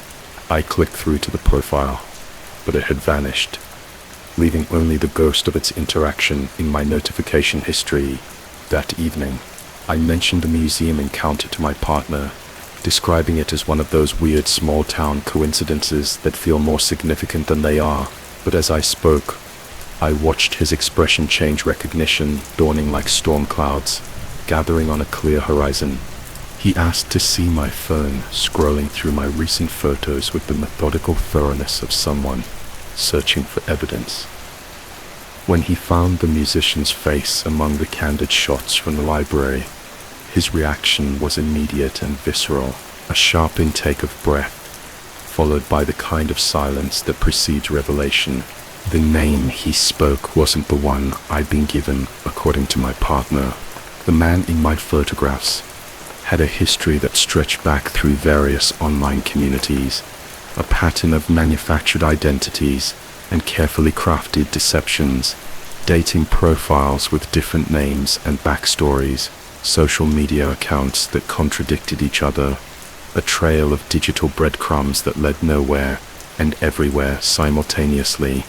The confrontation happened the next evening at the library. I found him in his usual spot, guitar case, open fingers, dancing across strings in a melody that seemed designed to dissolve memory. When I approached, he looked up with the mild curiosity of someone being interrupted during prayer. I presented the information carefully, watching his face for signs of recognition or guilt. Instead, he smiled with the serene confidence of someone who'd been expecting this conversation for years. From his wallet, he produced not one identification card, but 3 each bearing his photograph, but different names, different addresses, different birth dates. He held them up like playing cards, fanning them with theatrical precision. His explanation was delivered in that accent that seemed to strengthen and fade according to some internal rhythm. Identity was performance, reality was consensus, and authenticity was just another mask people wore to feel comfortable in their own skin. The ease with which he demonstrated his deception was more disturbing than the deception itself. He spoke about fake identification with the casual expertise of someone discussing weather patterns, mentioning online resources and printing techniques with the detached interest of an academic, describing research methodology. When I asked why, his answer came wrapped in philosophy and folk wisdom, something about truth being too narrow a concept for the full spectrum of human experience. He packed his guitar with the methodical care of someone who performed this ritual countless times, each movement precise and economical. I blocked his social media accounts that night, deleted his phone number, and removed every photograph that contained his image. The digital purge felt like exorcism, each deletion accompanied by a small sense of liberation. But technology had become merely one dimension of his presence, and my attempts at digital cleansing proved insufficient for the task at hand. The new accounts began appearing within days, different usernames, different profile pictures, but always recognizable through some subtle detail that suggested the same consciousness, operating multiple identities, a particular way of framing, selfies, an identical slight tilt of the head captions that echoed phrases he'd used in person. These new digital manifestations demonstrated knowledge that shouldn't have been accessible to someone. I blocked photos taken from angles that revealed my daily routes, my favorite study locations. The coffee shops where I spent afternoons reading the images weren't threatening in any obvious way, but they suggested surveillance with the persistent attention of someone conducting long-term research. I began varying my routines, taking different paths across campus, studying in new locations, shopping at different stores, but the photos continued, appearing, always showing places I'd been always taken from vantage points that suggested patient observation. The timestamps revealed a pattern of documentation that covered most of my waking hours. Sleep came elusive, pursued by the certainty that someone was mapping my existence with scientific precision. Every unfamiliar car parked on my street, every stranger who seemed to linger too long in peripheral vision, every coincidental encounter with someone reading the same book or ordering the same coffee became potential evidence of orchestrated surveillance. The rational part of my mind insisted this was paranoia, the natural result of discovering deception where I'd expected honesty, but rationality proved insufficient against the accumulating evidence of my daily life being observed, catalogued, and reproduced in digital form. For purposes I couldn't comprehend, my partner suggested involving campus security, but what could I report that someone was taking photographs in public spaces? Connected social media accounts were posting content that made me uncomfortable. The behavior existed in the gray areas between harassment and coincidence, too subtle for official intervention, but too persistent for peace of mind. The library became a space I actively avoided, though my thesis research suffered. As a result, I found myself taking circuitous routes that avoided the building entirely. as if its yellow brick facade had become contaminated with memories I couldn't safely process, but even my avoidance felt observed, my absence noted, and catalogued with the same attention that had once been directed at my presence.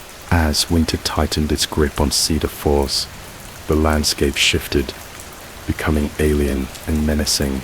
The bare trees on campus offered new, unsettling sightlines, their skeletal branches providing little refuge for someone who felt constantly vulnerable. Even the snow seemed to conspire, muffling sounds that might otherwise have offered a crucial warning, creating a world where footsteps could approach unheard until they were close enough to matter. The photographs began showing seasonal changes. I hadn't yet noticed myself the first frost on my apartment building's windows, the way ice formed specific patterns on the pond near the graduate library, snowdrifts that accumulated in corners. Only someone watching carefully would have observed these images, appeared online before I'd consciously registered the changes they documented, as if my observer possessed a more acute awareness of my environment than I did myself. My thesis advisor expressed concern about my declining productivity, my increased absence from department functions, my general withdrawal from academic community, with fabricated explanations about family stress and financial concerns, unwilling to describe the real reason for my increasing isolation. How could I explain that? Reality itself had become unreliable, that the boundaries between observation and paranoia had dissolved into something I could no longer navigate with confidence. The musicians' performances at other locations around town became part of local folklore, though no one could agree on details. Some claimed to have heard him playing in Pioneer Park during lunch hours. Others insisted they'd seen him performing outside the farmers' market on Saturday mornings. But when I asked for specifics, the stories shifted and contradicted each other, as if the same performance was being remembered differently by each observer. I began documenting these reports, creating a map of sightings that revealed no clear pattern. He appeared everywhere and nowhere, always described in terms that suggested familiarity, but never in ways that allowed verification. The acoustic guitar was consistent, as was the slight accent and the repertoire of unnamed songs, but everything else existed in a state of constant flux. The winter solstice brought the year's longest night, and with it a photograph that shattered what remained of my rational framework, posted to one of the accounts I'd been monitoring. It showed my apartment building from an angle that should have been impossible, too high for street level, too low for the surrounding buildings, taken from a vantage point that didn't correspond to any physical location. I could identify the timestamp indicated the photo had been taken at 3:17 a.m., but I'd been awake at that time, standing at my bedroom window and looking out at the empty street below. I remembered the moment precisely because I'd been checking for signs of surveillance, scanning for unfamiliar cars or figures lurking in shadows. The street had been empty, snow falling steadily under the amber streetlights, creating the kind of peaceful urban solitude that only exists in the deep hours of winter nights. Yet someone had been there, positioned impossibly in space, documenting my act of looking while remaining invisible to my observation.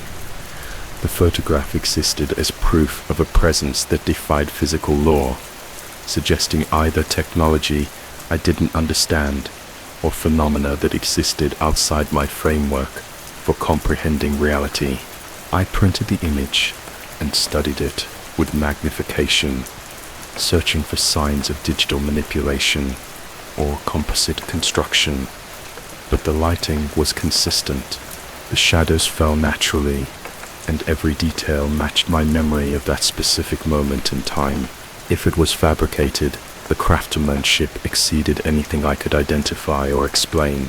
Spring's arrival brought no relief, only new forms of documentation.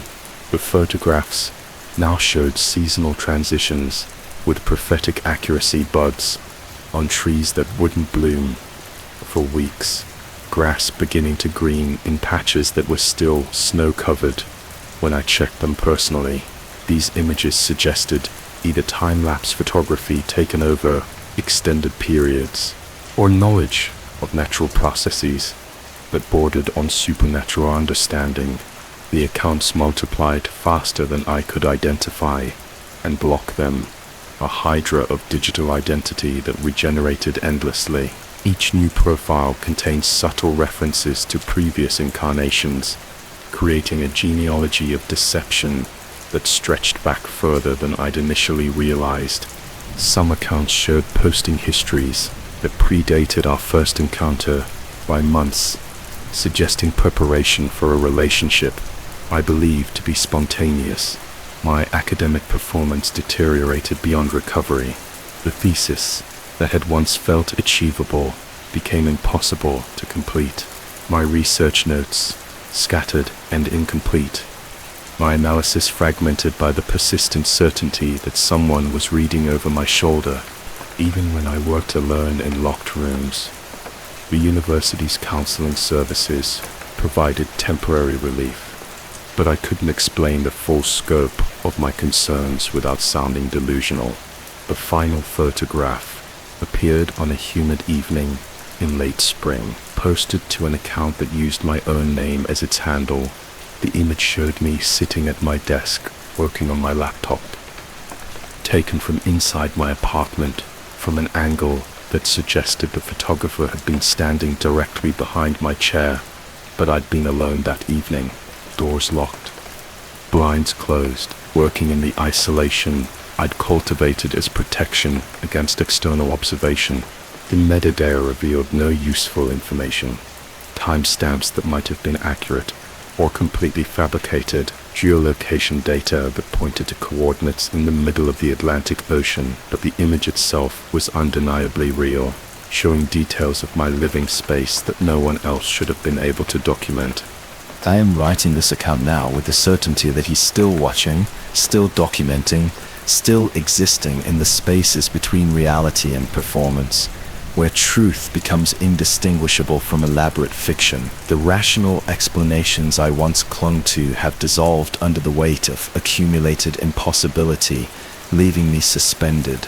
In a world where observation and paranoia have merged into something beyond my ability to comprehend or control, the music continues, drifting from locations that exist only when no one is looking directly at them, played by someone whose identity shifts like sand and wind, whether he's real or imaginary, criminal or supernatural performer or predator, no longer seems like a question that can be answered within the framework of ordinary experience.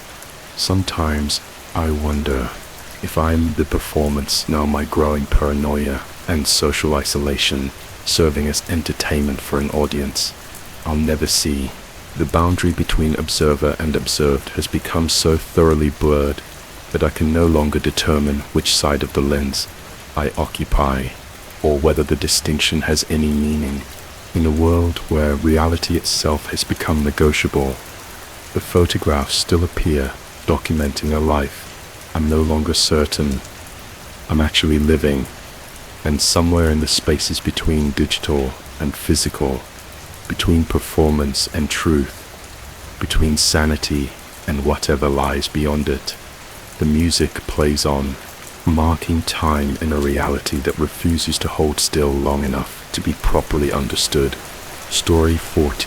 The oil in the cast iron pan hissed and popped as I dropped the diced onions in, their sharp scent cutting through the stale air of the rental house. The television chattered in the background, some ancient children's program might stumbled across while channel surfing, its cheerful music and synthetic voices creating a comforting bubble of noise in the too quiet house on Cascade Road. They hadn't bothered changing the channel. The familiar cadence of scripted enthusiasm helped fill the hollow spaces that seemed to expand every evening after work. The show's host, a woman with an unnaturally bright smile and voice like spun sugar, addressed her invisible audience with the kind of forced cheer that made my skin crawl. but it was background noise, nothing more. I stirred the onions and reached for the bell peppers, already planning my solitary dinner and the blessed numbness of sleep that would follow. "What's your name?" the television asked, as it must have asked thousands of times in countless living rooms across America. From somewhere behind me, from the direction of the hallway that led to the bedrooms, came a voice, clear, feminine, and undeniably real. "You know mine." The wooden spoon clattered against the stove as my hand jerked involuntarily. I stood frozen, listening to the sudden silence that seemed to press against my eardrums like cotton. Even the sizzling of the onions had quieted to nothing. My throat felt dry as old paper as I turned off the burner and walked slowly toward the living room, each footstep on the hardwood floor sounding like a gunshot in the stillness. The television continued, its cheerful programming oblivious to the ice that had settled in my chest. I scanned the empty hallway, noting the way the shadows seemed deeper than usual, more defined. The rental house had always felt temporary, like a stage set waiting to be struck, but now it felt occupied in a way that made my scalp prickle with unease. I told myself it was the neighbor's television bleeding through the thin walls, or perhaps a delayed echo from my own set. These old Atlanta houses were full of acoustic quirks, their walls thin enough to share whispers between strangers. But the voice had been close, intimate, as if someone had been standing just behind my shoulder while I cooked. The living room appeared exactly as I'd left it. The worn couch with its faded floral pattern, the coffee table stacked with unread mail, the chandelier hanging crooked from the water-damaged ceiling.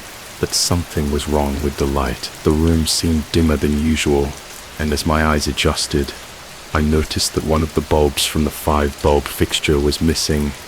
Not burned out, missing.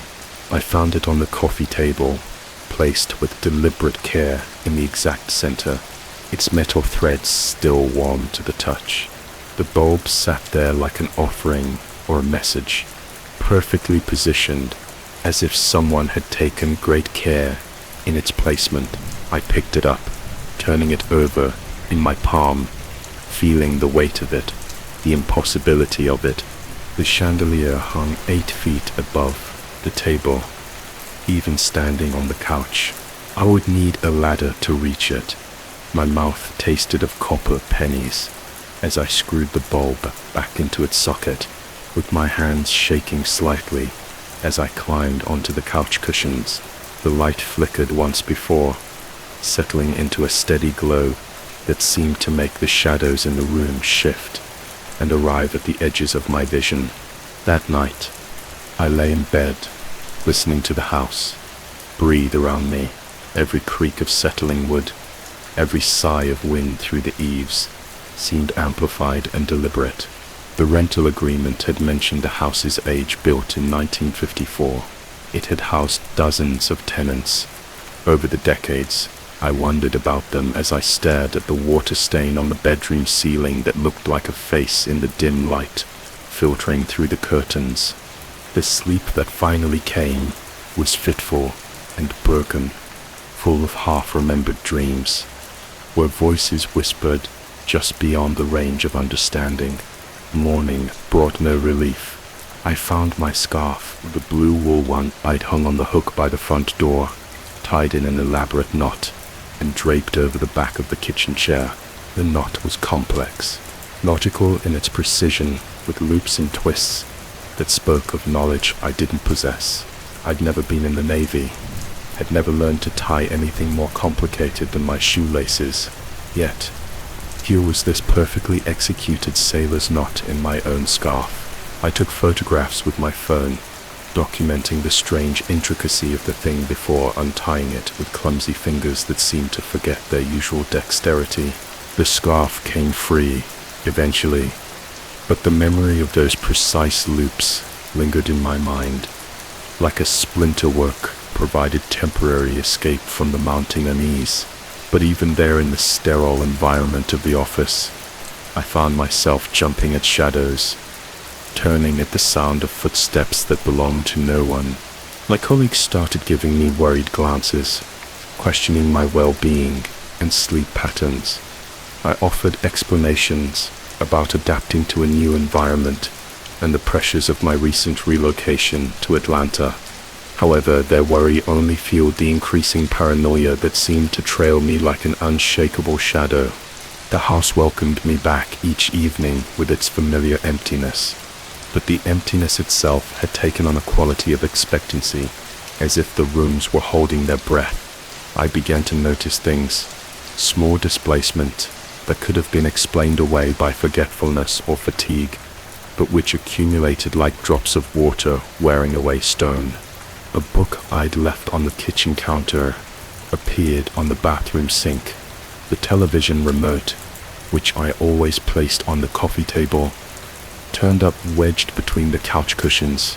My coffee mug, washed and dried the night before, sat in the sink with a thin film of condensation inside, as if someone had drunk from it and rinsed it clean. But it was the silence that bothered me most. The house had been quiet when I'd first moved in, peaceful in its solitude.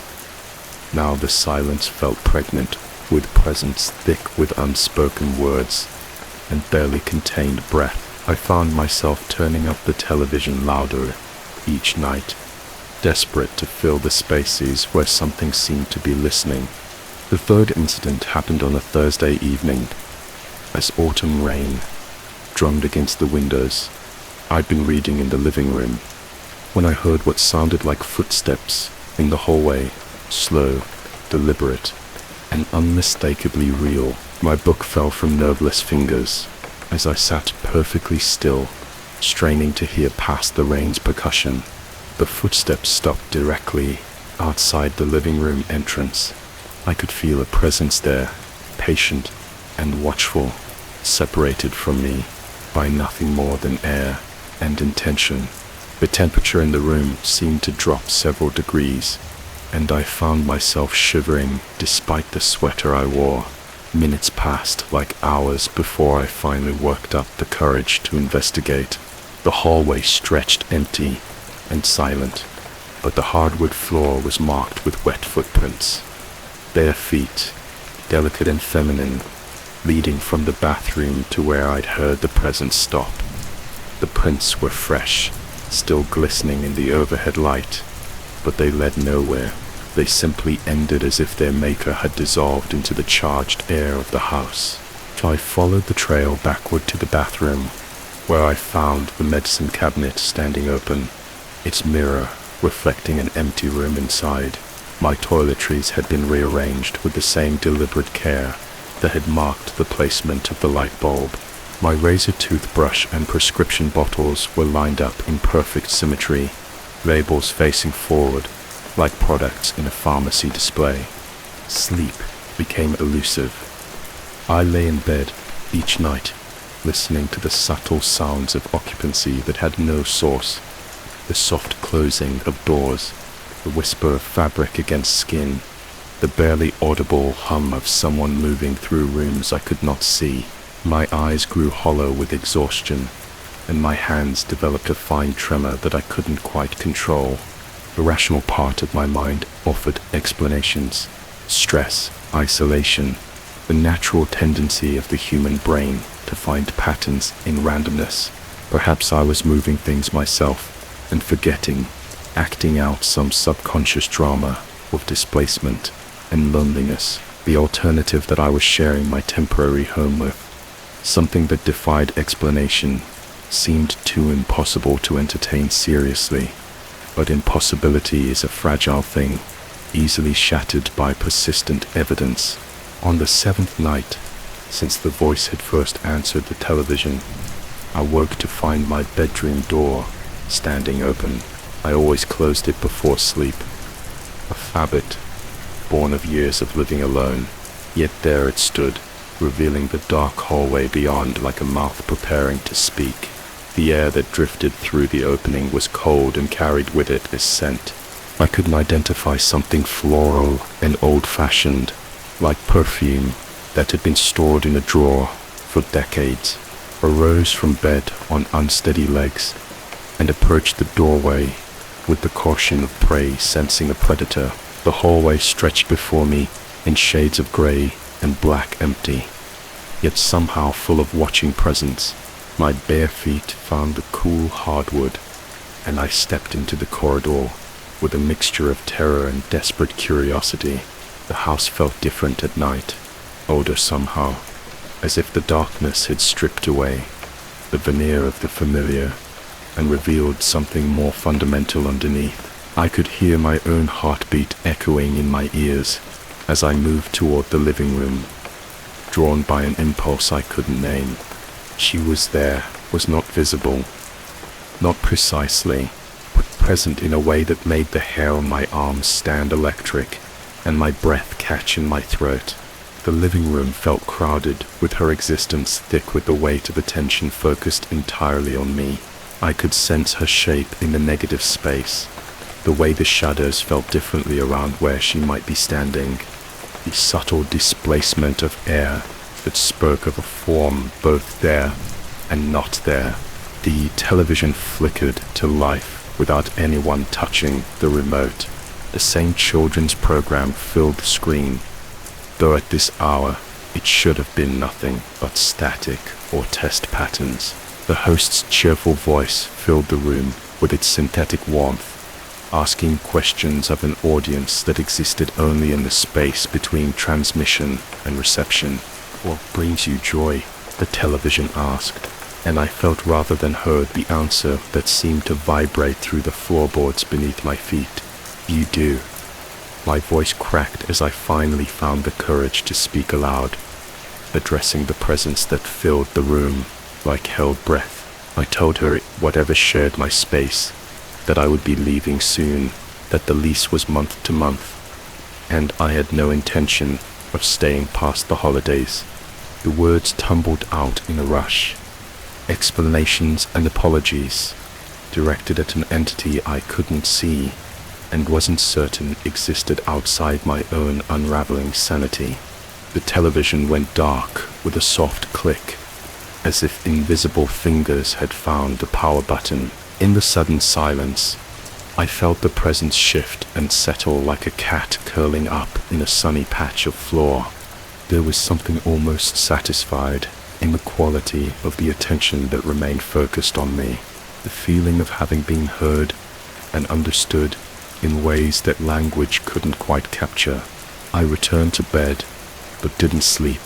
Instead, I lay staring at the ceiling, feeling the house breathe around me with a rhythm that wasn't quite my own.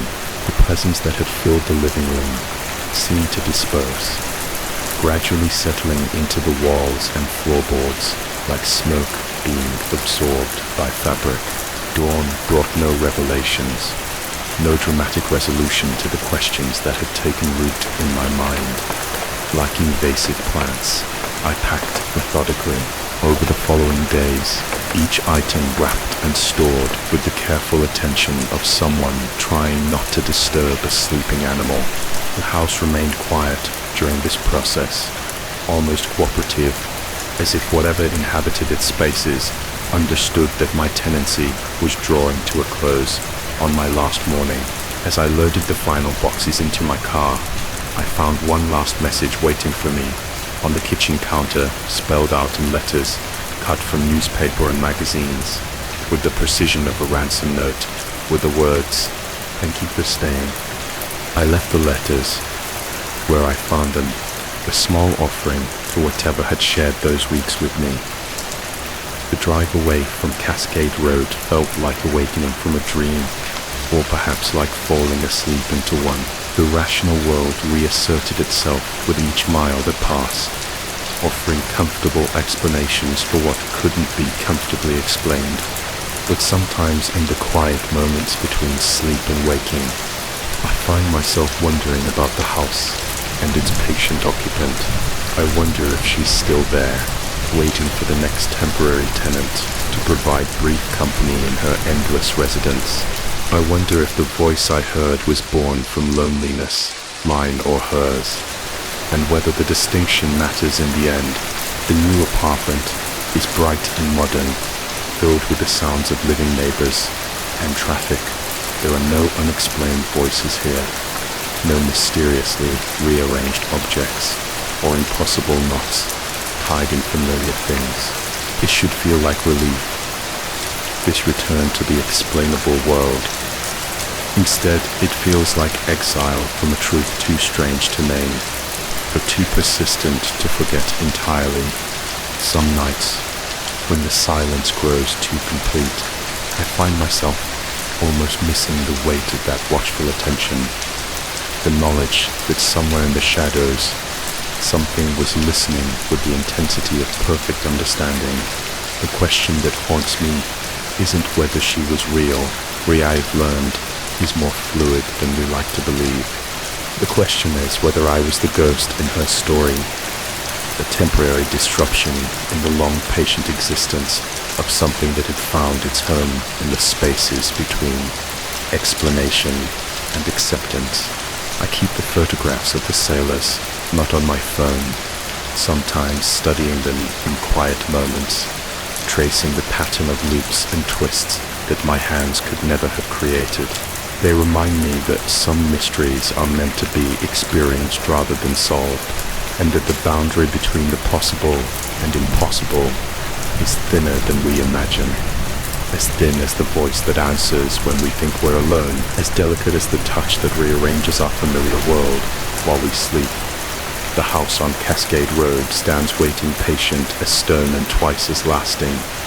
And sometimes, just sometimes, I think I can still hear her voice carried on the wind, not calling my name, but simply acknowledging that names, like explanations, are far less important than the recognition that passes between two forms of existence when they briefly share the same small space in an infinite and inexplicable universe.